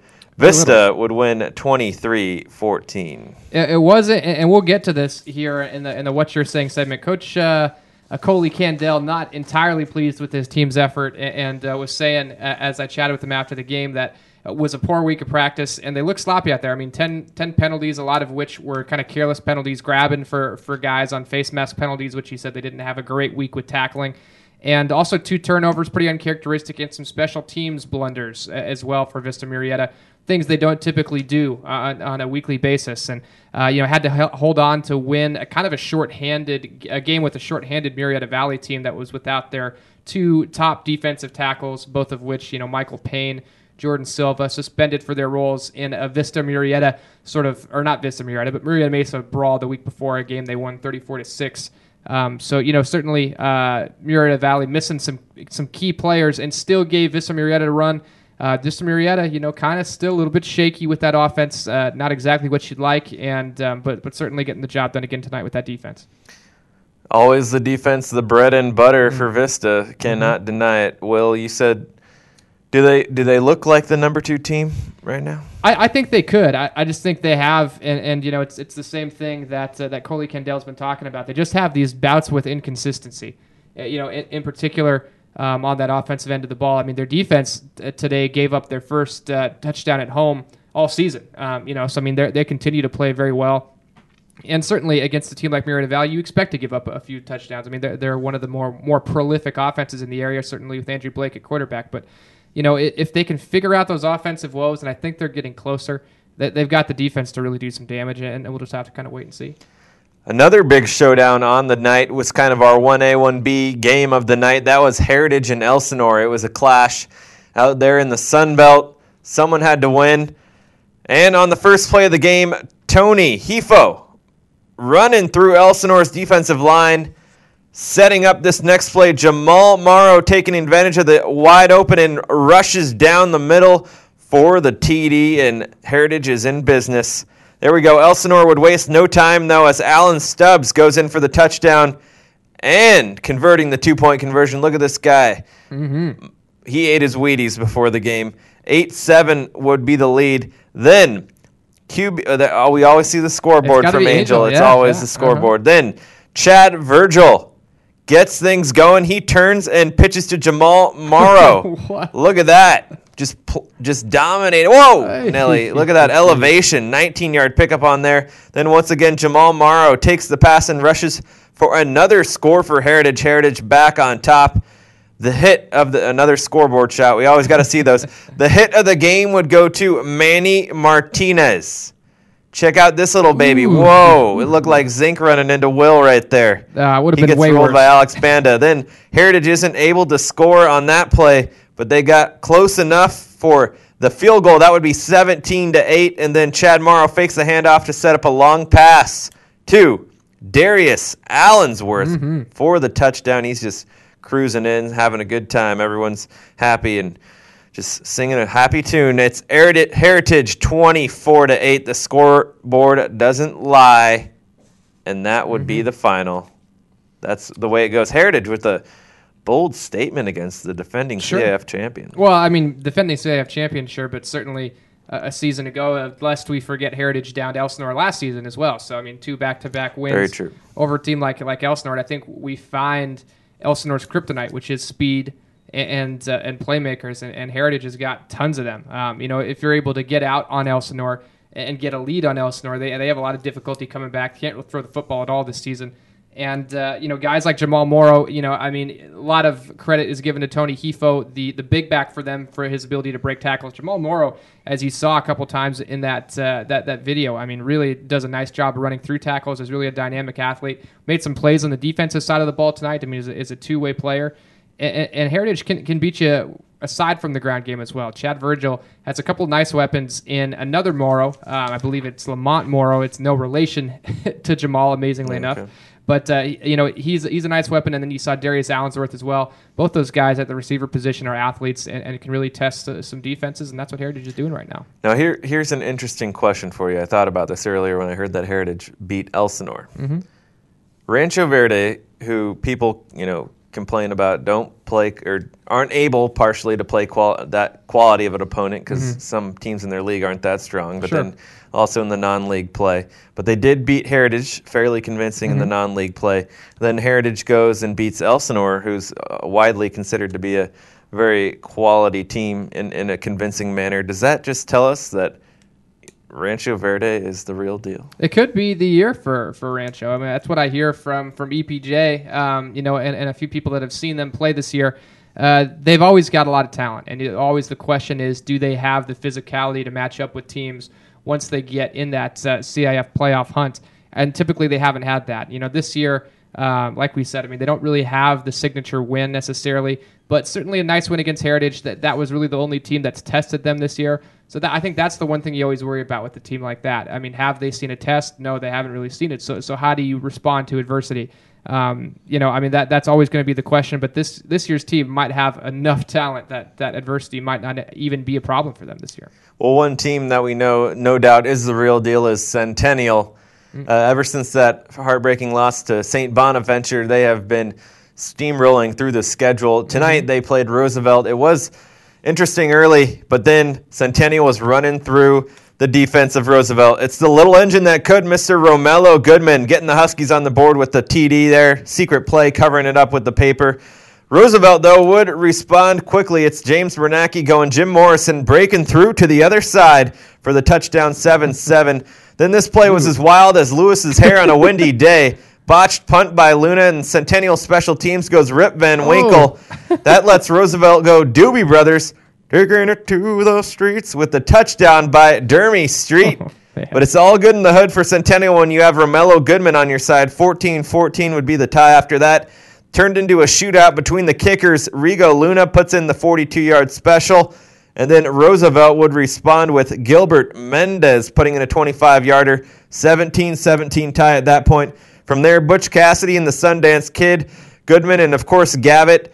Romello Goodman, this one though, going Amestoy circa 1990, banning track and field with breakneck speed for his third touchdown. Then it's Hayden Gavitt, not old enough to drink a 40 Old English, but he is old enough to run a 4.440 time. That was confirmed for a second time tonight. Look at that speed, 31-17 would be the score. And right before the half, Gavitt tees it high, lets it fly Gilmore style. That's to Ryan Pascarella. Halftime lead of 38-17. Roosevelt with Bernacchi, though, in the third quarter, going into the end zone again, 38-24. But Romello Goodman has seen enough. He puts the baby to bed, tiptoeing through the tulips, Tiny Tim style. Let the ukulele play. 45-24 would be the final score. Tiny Tim, no John Denver, but close enough. And what definitely is the real deal, though, that I know is Centennial is a machine on offense. The real deal that I saw in that highlight was I don't think there were any pop culture references you didn't make in that particular 4-minute stretch. I like to throw it out there. Is Louis Amestoy reference a pop culture reference? He's a part of our culture, and he's very he's a poppy dude. So, and very popular dude in Hemet. So I suppose that qualifies. Romello Goodman on the night, outstanding, as you mentioned. I mean, certainly with Hayden Gavitt, still maybe a little bit limited with that injury. Obviously, doesn't appear to be because he's playing quite a bit. But he's Goodman sort of shouldered the load. I have a good update on that injury. Yeah, well, what is that update? I was told by the coaching staff that when they initially saw that injury, I was there when it happened. They thought that it could have been a fracture and were worried. But I guess after the game, we saw him after the game. Zink remembers this. He was doing a FSN interview because that was an FSN game for them. And apparently the swelling had already subsided somewhat. Only 2 hours later after the injury. And then I guess on Monday, he still had an X-ray, was confirmed negative. But on Monday, the swelling had subsided so much that he was ready to go and practice that Monday. So people wondered, hey, why didn't they hold him back in that Corona game last week? But I guess he didn't need to. I guess he was top notch, ready to rock. Maverick and Goose, firing all rockets. Well, Goose is certainly what Romello Goodman has been, and maybe even more so with that game. 24 carries. It's a lot for the little guy, but he certainly proved capable of doing it. He's a strong kid for being as small as he is. 237 yards in the night, 3 touchdowns.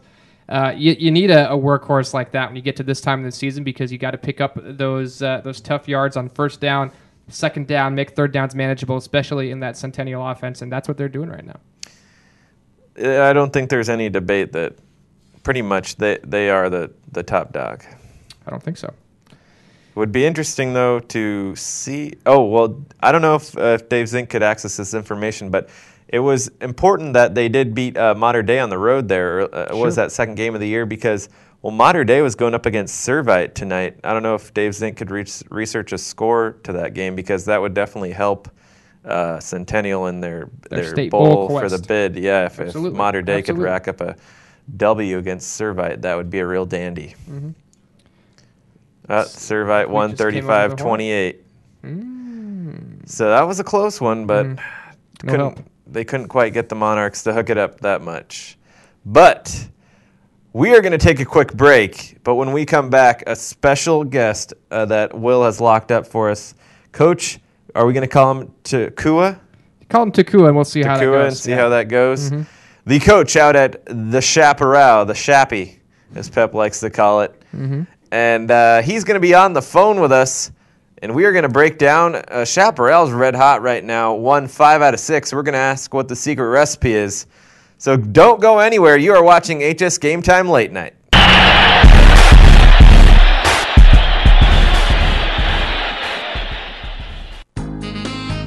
Welcome to Paradise Chevrolet Cadillac, the #1 volume dealership in Riverside and San Diego counties. It's the Chevrolet season of doing. Get behind the wheel of a select new 2011 Chevy model and take advantage of 0% APR financing plus $1,000 in bonus cash. Go for the rugged 2011 Avalanche or Colorado, the rough and tumble Silverado, or even a Suburban, Tahoe, or Traverse model. Hurry into Paradise Chevrolet Cadillac today. We're conveniently located at 27360 Inez Road between Winchester and Rancho California Road in Temecula.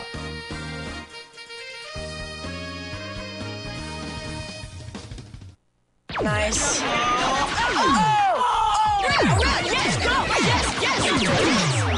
No.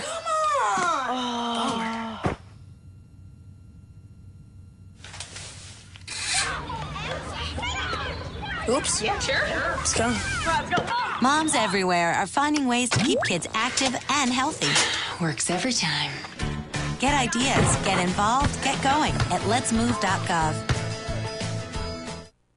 Right now, you can lease a new 2012 Honda Accord LX sedan for $129 a month. That's just $129 a month for a 2012 Accord LX at Diamond Valley Honda. Or save with zero do-it-lease signing on select new Honda models at Diamond Valley Honda. Visit Diamond Valley Honda in the Hemet Auto Mall or on the web at diamondvalleyhonda.com. Diamond Valley Honda, drive home happy. We cover the issues you care about.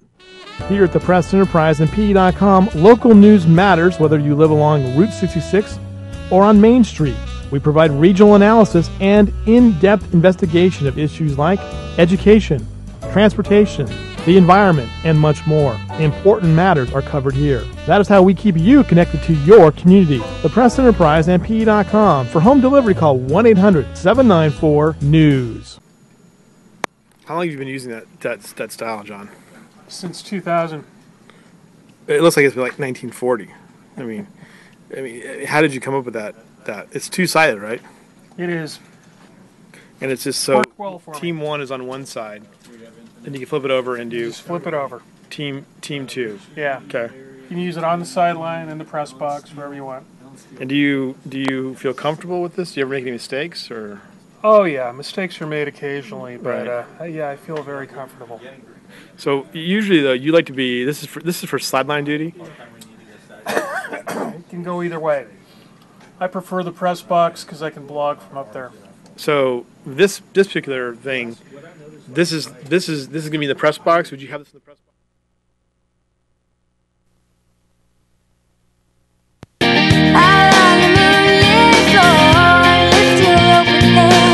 Strike up the band and make the fireflies dance, silver moon sparkling. We're playing that song. I'm not. That's just a good song. The reason why It's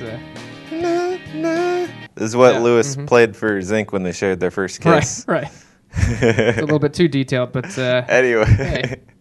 a few angry faces out there. Right. But what I was going to say, the reason why we played that song was because the other day we were making a joke about Nickelback and Creed right before the Pick'em show, and EPJ was fired up about that. And then Murph comes out of left field and throws out a Sixpence None the Richer, which was that band right there. One hit wonders, but if you're going to have one hit, it's Might as well about make as it a good big as it one. gets. Yeah. Speaking about big hits, a guy who is a big hit at his school right now, at Chaparral, the Chaparral, is Coach Takua at Chaparral. I believe that's how we say his name. We're Ryan getting him on the Takua. horn right now as we can speak. Will said he thought he was at a bar right now, so let's see if that's where I'd be if I had my druthers. hopefully he's not doing karaoke right now or something. Right? like Yeah. that. I mean, he's probably singing "Kiss Me." Right. Right. I don't know. Yeah. I mean, He's not going to go Cravens on us. I don't know. I'm not sure. Can we hear this ringtone right now? Yeah, I just hear it. spoke I hear it. with the guy. Hello? There he is. Hello? Hey, Coach, you there? Can you hear us? Hello? Coach, can you hear us? Hello? Coach? Can you hear us? It's not sounding good. Zinc, what do we got? Dr. Zinc, what's... We've got some issues, some technical difficulties. It seems we had. Apparently, we had him on the horn there, but he can't hear us, and you can't have much of a conversation when you can't hear the other person. could just listen to him talk for a while and see, what's going on in the Temecula region this evening. As we'll try and fire him up again here, but we've certainly seen a nice turnaround for Temecula. Chaparral, who started the season 0-3, and not just 0-3, had some big losses. They were playing some stiff competition. Right. I mean, certainly some folks. They had Vista. They had Vista Centennial. wasn't one of the earlier ones, but Vista was one of their the only game they've lost in the last 6 games. But they lost had to Centennial. Had Oceanside, and had Cajon to open. So those 3 games obviously pretty tough ones, and then came back and did a nice job against Tesoro. Tesoro being a team that they kind of got back on track against, that into the Vista Murrieta game, had a little bit of momentum there, did some nice things, but ultimately couldn't turn the tide in that game as they committed some bad turnovers late, and have come on in their last 4 and been undefeated outside of that Vista Murrieta game in conference play, and so done some nice things running the football, and kind of going back to controlling the game, which has been good for that team, despite the fact that they have a quarterback that can throw it a little bit, Matt Marin. So it was nice to see that end of things get going for a guy like Matt Marin, who's had his struggles at Chaparral since transferring over, and kind of getting some positive momentum going for that side of the ball. Zink, are we going to be able to give it another go on the phone? Maybe not. It's not looking too promising right now from our technical end of things. If need be, can certainly give him a buzz on the old cell phone. But as we've got somebody coming in here, we've got Dave Zink, our expert. Dial the number. Okay. I'm going to now give it a go on the old cell phone. You can actually be able to hear me on this thing, the old Android phone, as we're going to Plan B. Our technical ace, Dave Zink's saving the day. And Lewis, the Thunder. Lewis, was there any thunder out there at the Hemet game? Negative. Here we go. We're getting Coach on the line right now. Hey, there he is. What's up? Ryan, Brian, I've got to ask you. I've been pronouncing your name Tukwa for about the past 8-9 weeks. Is it Tukwa or is it Tukwa? What'd you say?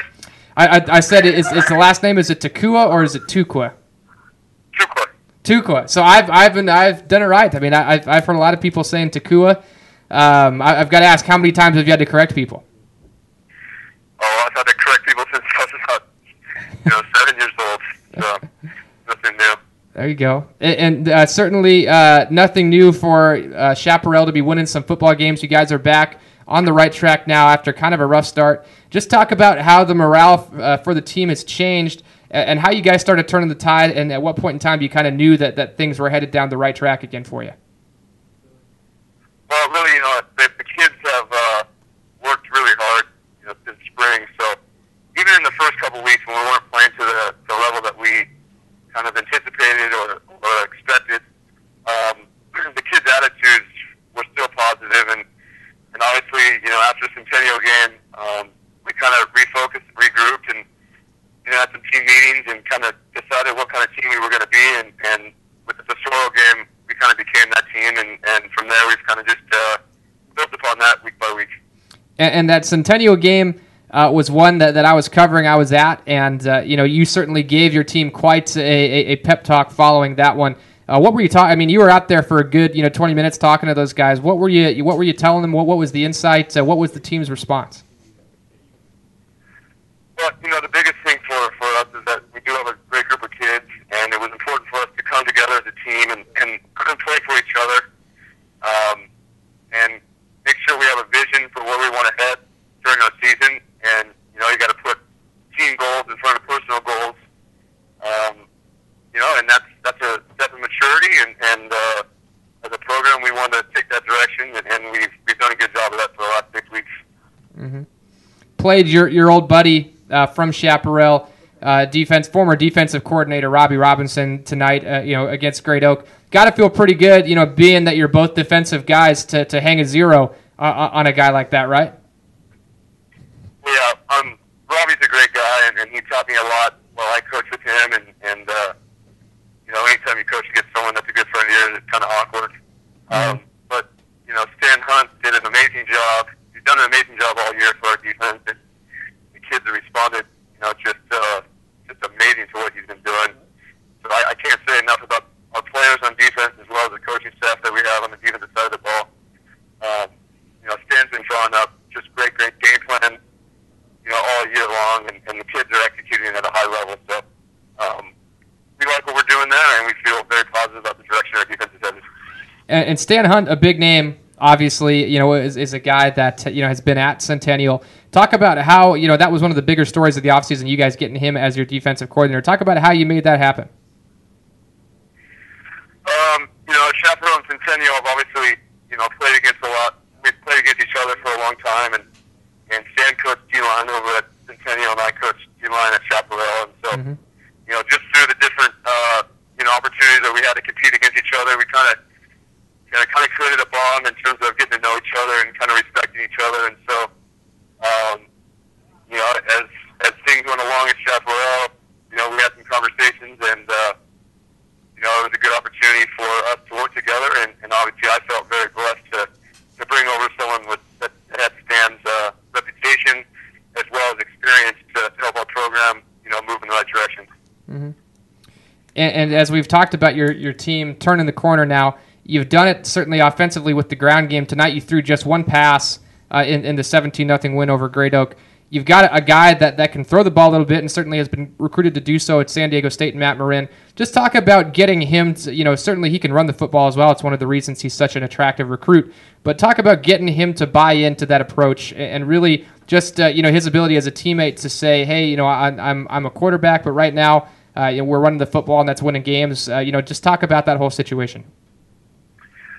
Well, obviously, we're normally going to pass the ball more than one time, but with the field conditions the way they were, it was no team would want to throw the ball because the ball weighed about 10 pounds. But Matt's been amazing, man. He's really kind of bought into our team's philosophy for this season, which is that we have a great defense and we feel strong about our running backs and obviously Matt running the ball as well, and an offensive line. And so, kind of after that Centennial game.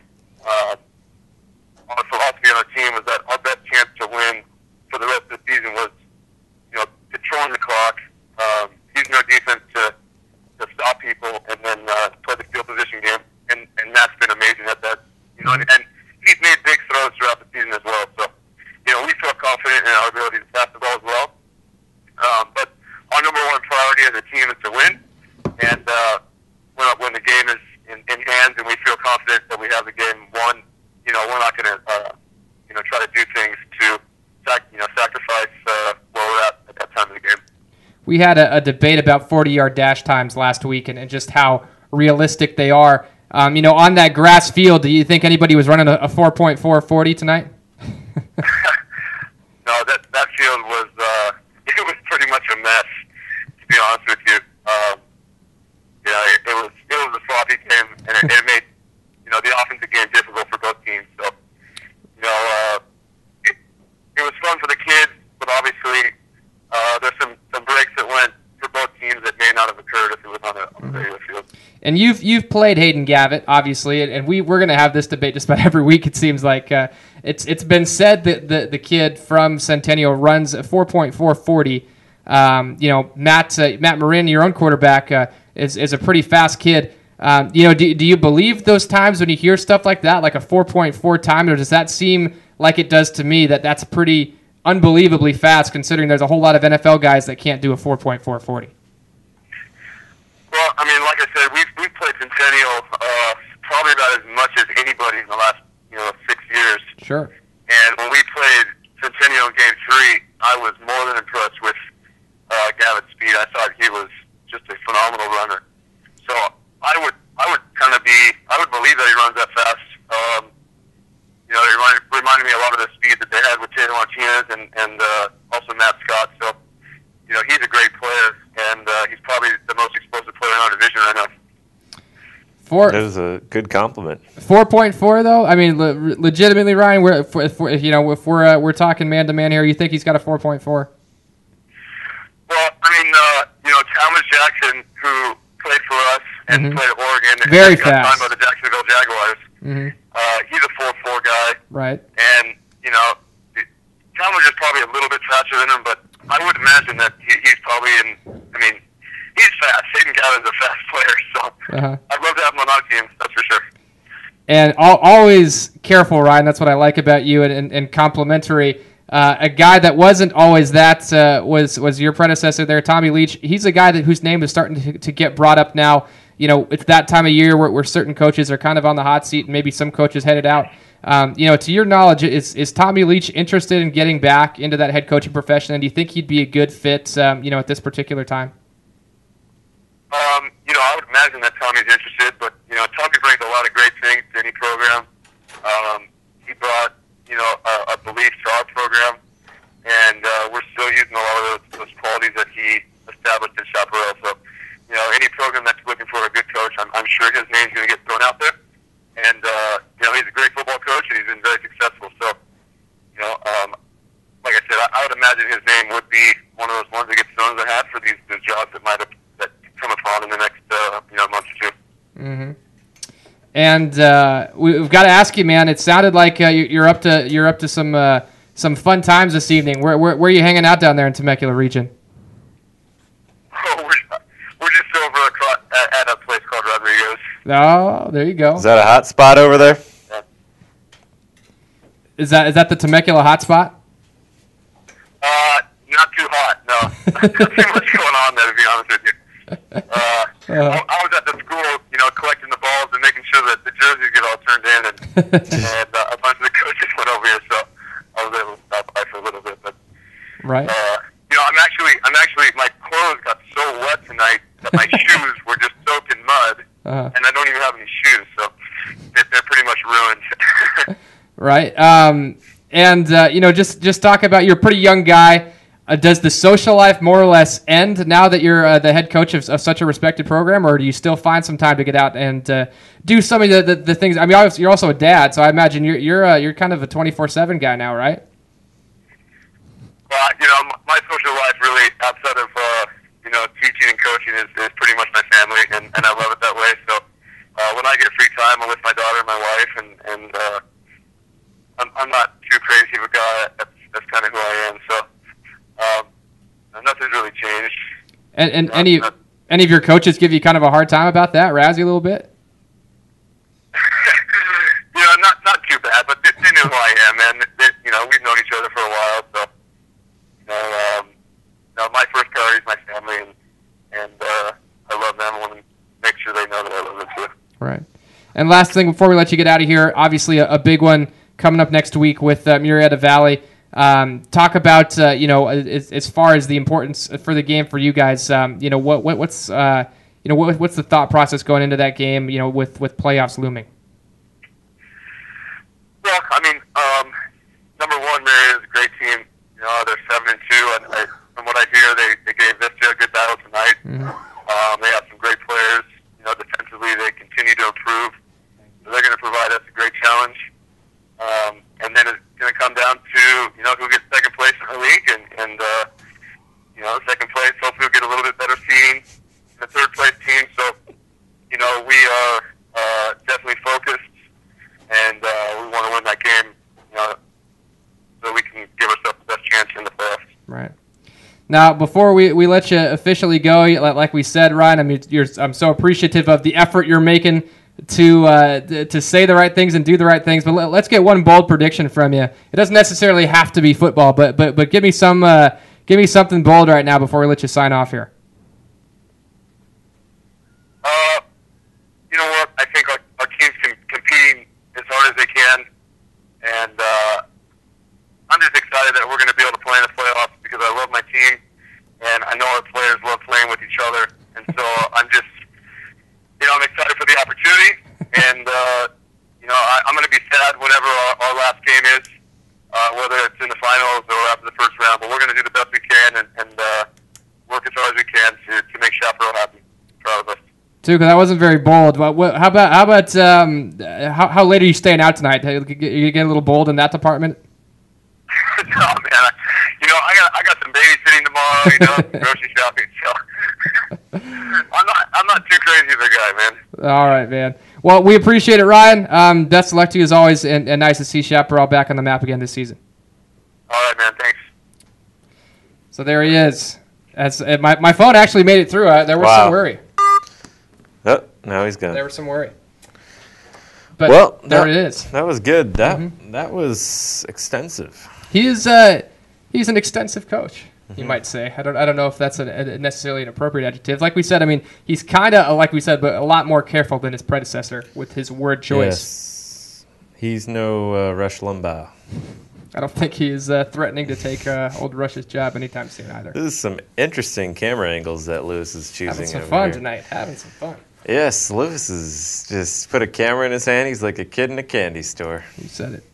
So, anyways, a couple other coaches now that if we may move into our what's hot on the web type segment. A couple other coaches that we wanted to talk about was Mr. Coley Kendall. Coley Kendall. And then our old pal, Coach Matheny over at Aquinas. Nick Matheny, yes. We've got a question for you real quick here, and we'll make it brief, but got a couple sound bites from coaches. And my question would be for you tonight, Mr. Erkley. How do you prefer your head coach? Do you want a guy that's a strict disciplinarian? Because that's what Coley Kendall brings to Vista area. Obviously, they've been very successful. But then there's a team like Aquinas, and at the small school ranks, there haven't been many more teams as successful as that school in San Bernardino. They have had yet to lose a league game in 5 years going into this season.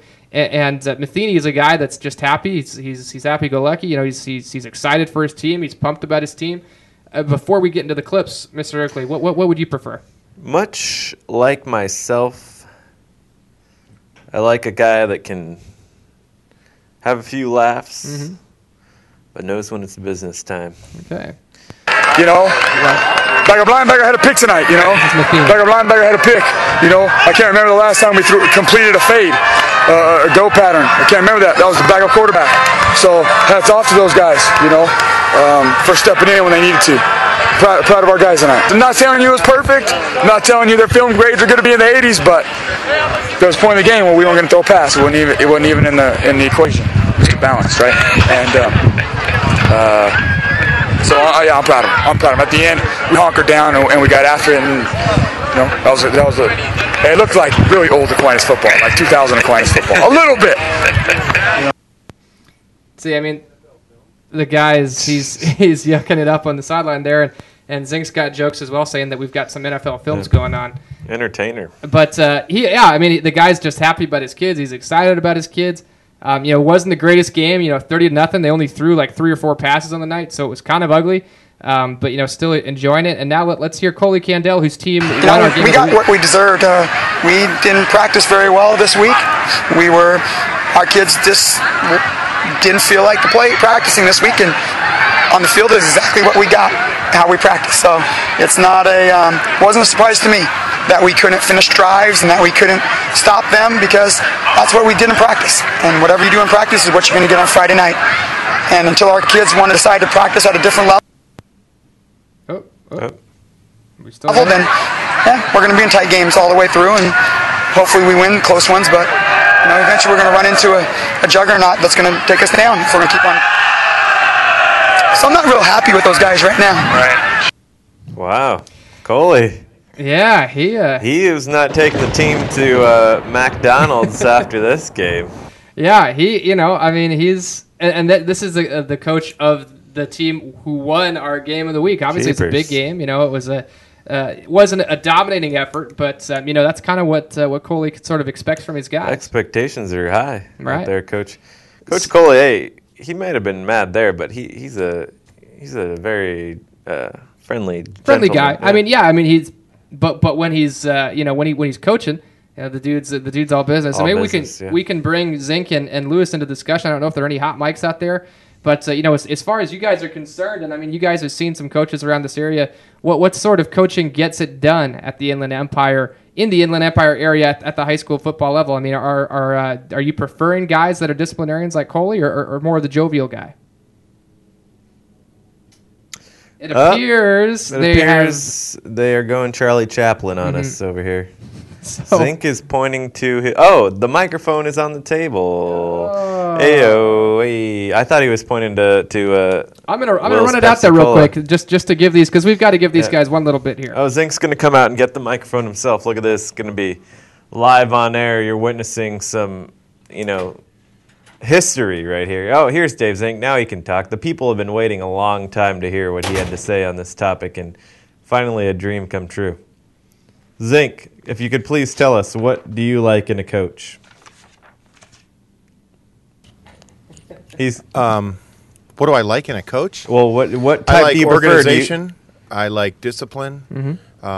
I like the cool shirts they wear, especially if they're, like. Do you like Coley's always got a good looking shirt on. Do you like the Stone Cold though, like Coley, or do you like the Yes. kind of the more No, uppity guy like Matheny? I think that what he said goes across the board to any coach. Any coach that's successful will talk that same thing. He'll say, "Look, if you don't practice it, you're not going to play it." Yeah. And I think he's basically. It's kind of interesting. Too bad his kids aren't going to hear that. I mean, if they're up now listening to. Who the hell takes a third Lewis, game in please preseason? turn that Like off. it's bullshit. Whoa, Lewis! Whoa, Lewis! He just did the. He just did the Dennis Green. They are who we thought they are, or they were who we thought they were. We heard a few things on there. Yeah, there was a.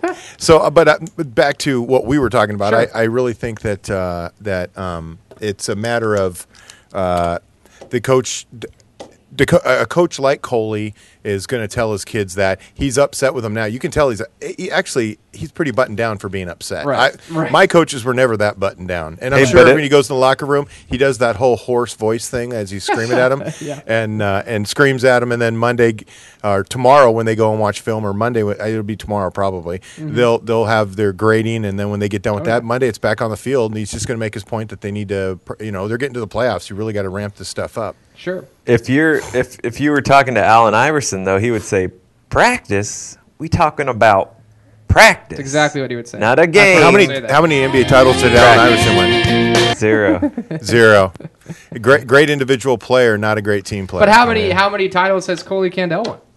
What's that? How many titles has Coley Candell? I think he's got 2 track titles, so he does knows how have to some win a track title. He's got a football championship. He won one as one in his eyes. Not at Vista Marietta.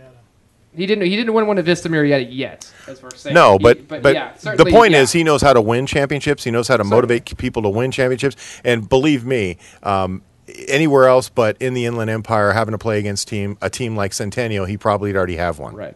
You But know. I mean, like for me, okay. So obviously there are some examples of guys like, certainly a Belichick that kind of adopts that sort of mantra. There's guys like Rex Ryan that just make the game fun. And for me, Matheny, especially at this level, I mean, maybe Matheny's not going to win a CIF title, and Aquinas certainly hasn't quite gotten close to that level. But that embodies a lot of what high school sports is about. And I enjoy talking to a guy like Matheny. I mean, that's a lot of fun for me. Right, but I think the key to being a good coach, along with all the X's and O's and organizational stuff you have to do to be a good coach, is being able to connect to your kids. And obviously, you got to figure out what it is your kids are going to connect with. And Coley connects with his kids. He's got kids who play hard. His team plays hard for him, just like Matheny's team plays hard for him. I'm sure that Matheny's not Mr. Nice Guy all the time. He is with you. Sure. And when he's out in public, he's obviously got a pretty good PR face. Sure. But, in practice, I bet you if we went there, it's not all, bubble gum and hopscotch. I mean, I don't know where that came from, but it sounds friendly and fun. I would love some bubblegum and hopscotch right now. Let's go play some hopscotch. Yeah. Or maybe parkour Hey, for a little bit. Why don't you parkour in there a little bit? Where's Pepito? Is he? He's getting ready to walk out. Yeah. Yeah, Pep's getting ready to walk out. He's got his keys. Good night, Pep. All right. All right. What did he say? What'd you say? He's going to go listen to Tiny Tim. Oh boy. Well, should we get down the road to wrapping this thing up? Do we got some contest winners here on the night? Lewis, do we have contest winners available? I believe that Apparently, Lewis wants to play random stupid sounds. That is the contest winner sound bite. It has to be. Week 10.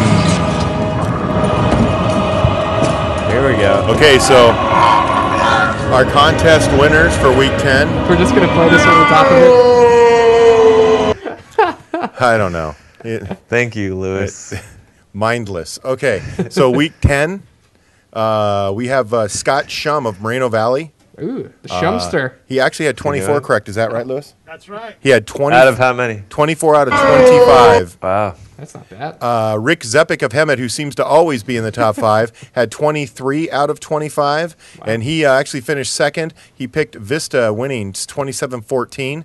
Darren LaRue of Corona also had 23, and he finished third with his score for Vista 24-10. That was obviously the game you had to pick the actual That's score pretty of. close. That's pretty then, close. And then our own staffer, Marion Swanson, also had 23 correct. Dude, she's she making a run. She had a 28-24 Vista victory, and Matt Taylor of Grand Terrace had 23 correct, and Vista 28-13.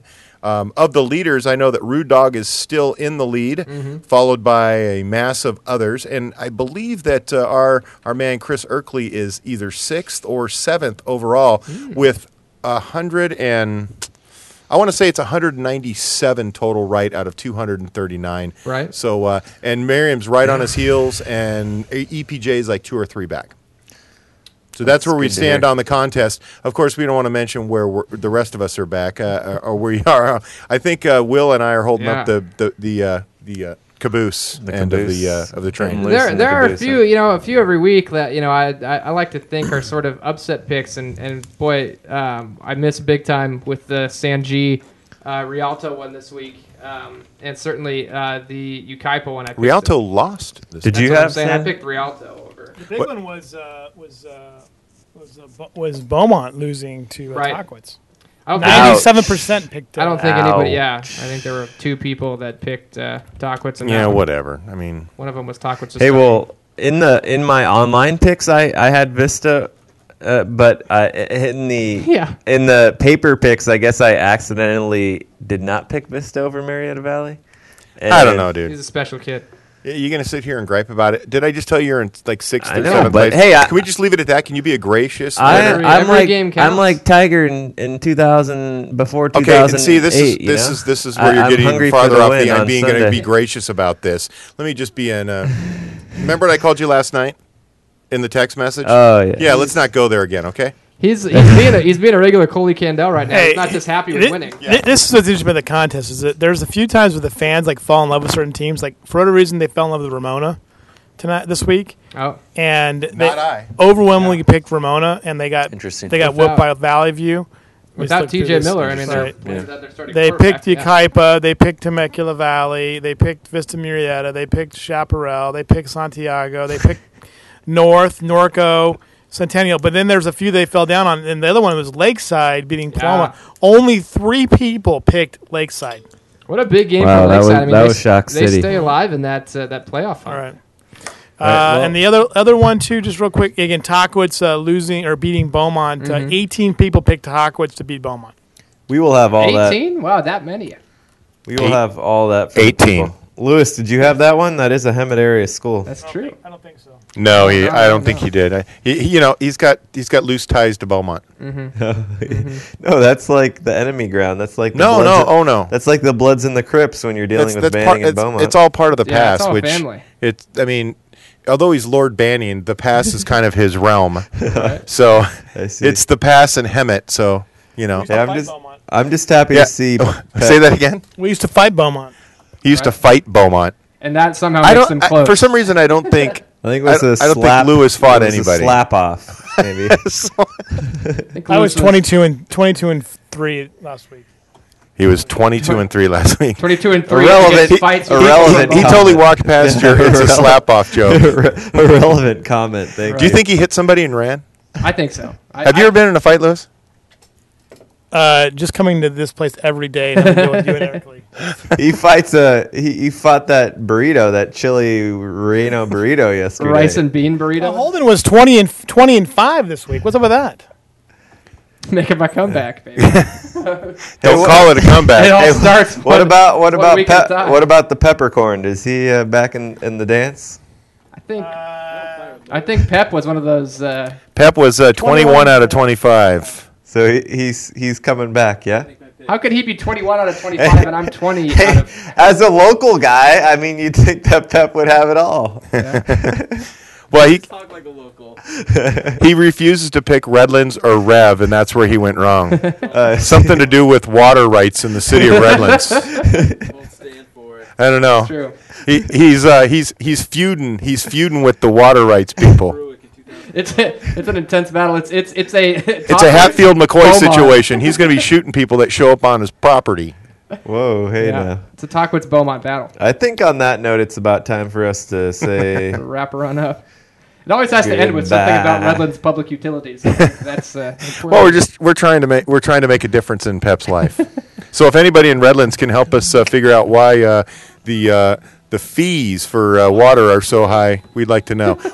It's what's water. that? It's the most abundant resource on the planet. Yeah, well, I mean, it rained today. You could have put it in a bucket. Yeah, Pep, you weren't thinking. And I mean, I'm just saying. That's what I did. I took a shower in the backyard today. Oh, is that when I called you? Is that what you were doing? Yes. Yeah, that's what I was doing. I was showering in the backyard. That's right. And you answered the phone. I'm impressed. And here's Lewis's favorite little song with the little flute thing going. Cut yourself out here. Here we go. Well, anyways, it was a pleasure. Week 9. Exciting as always. Prep football never lets us down here in the IE. It'll be another thriller. Will might not have that Band-Aid on his head next week, though.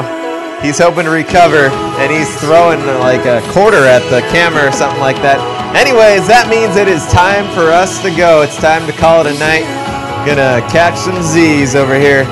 Thanks for joining us, though. Be sure to be here on Monday for the Pick'em Show, and then again on Friday night for the HS Game Time Live, beginning at who knows what time. We always seem to want to change the time around here. Anyways, he's Will Holden. I'm Chris Erkley, and we will see you later.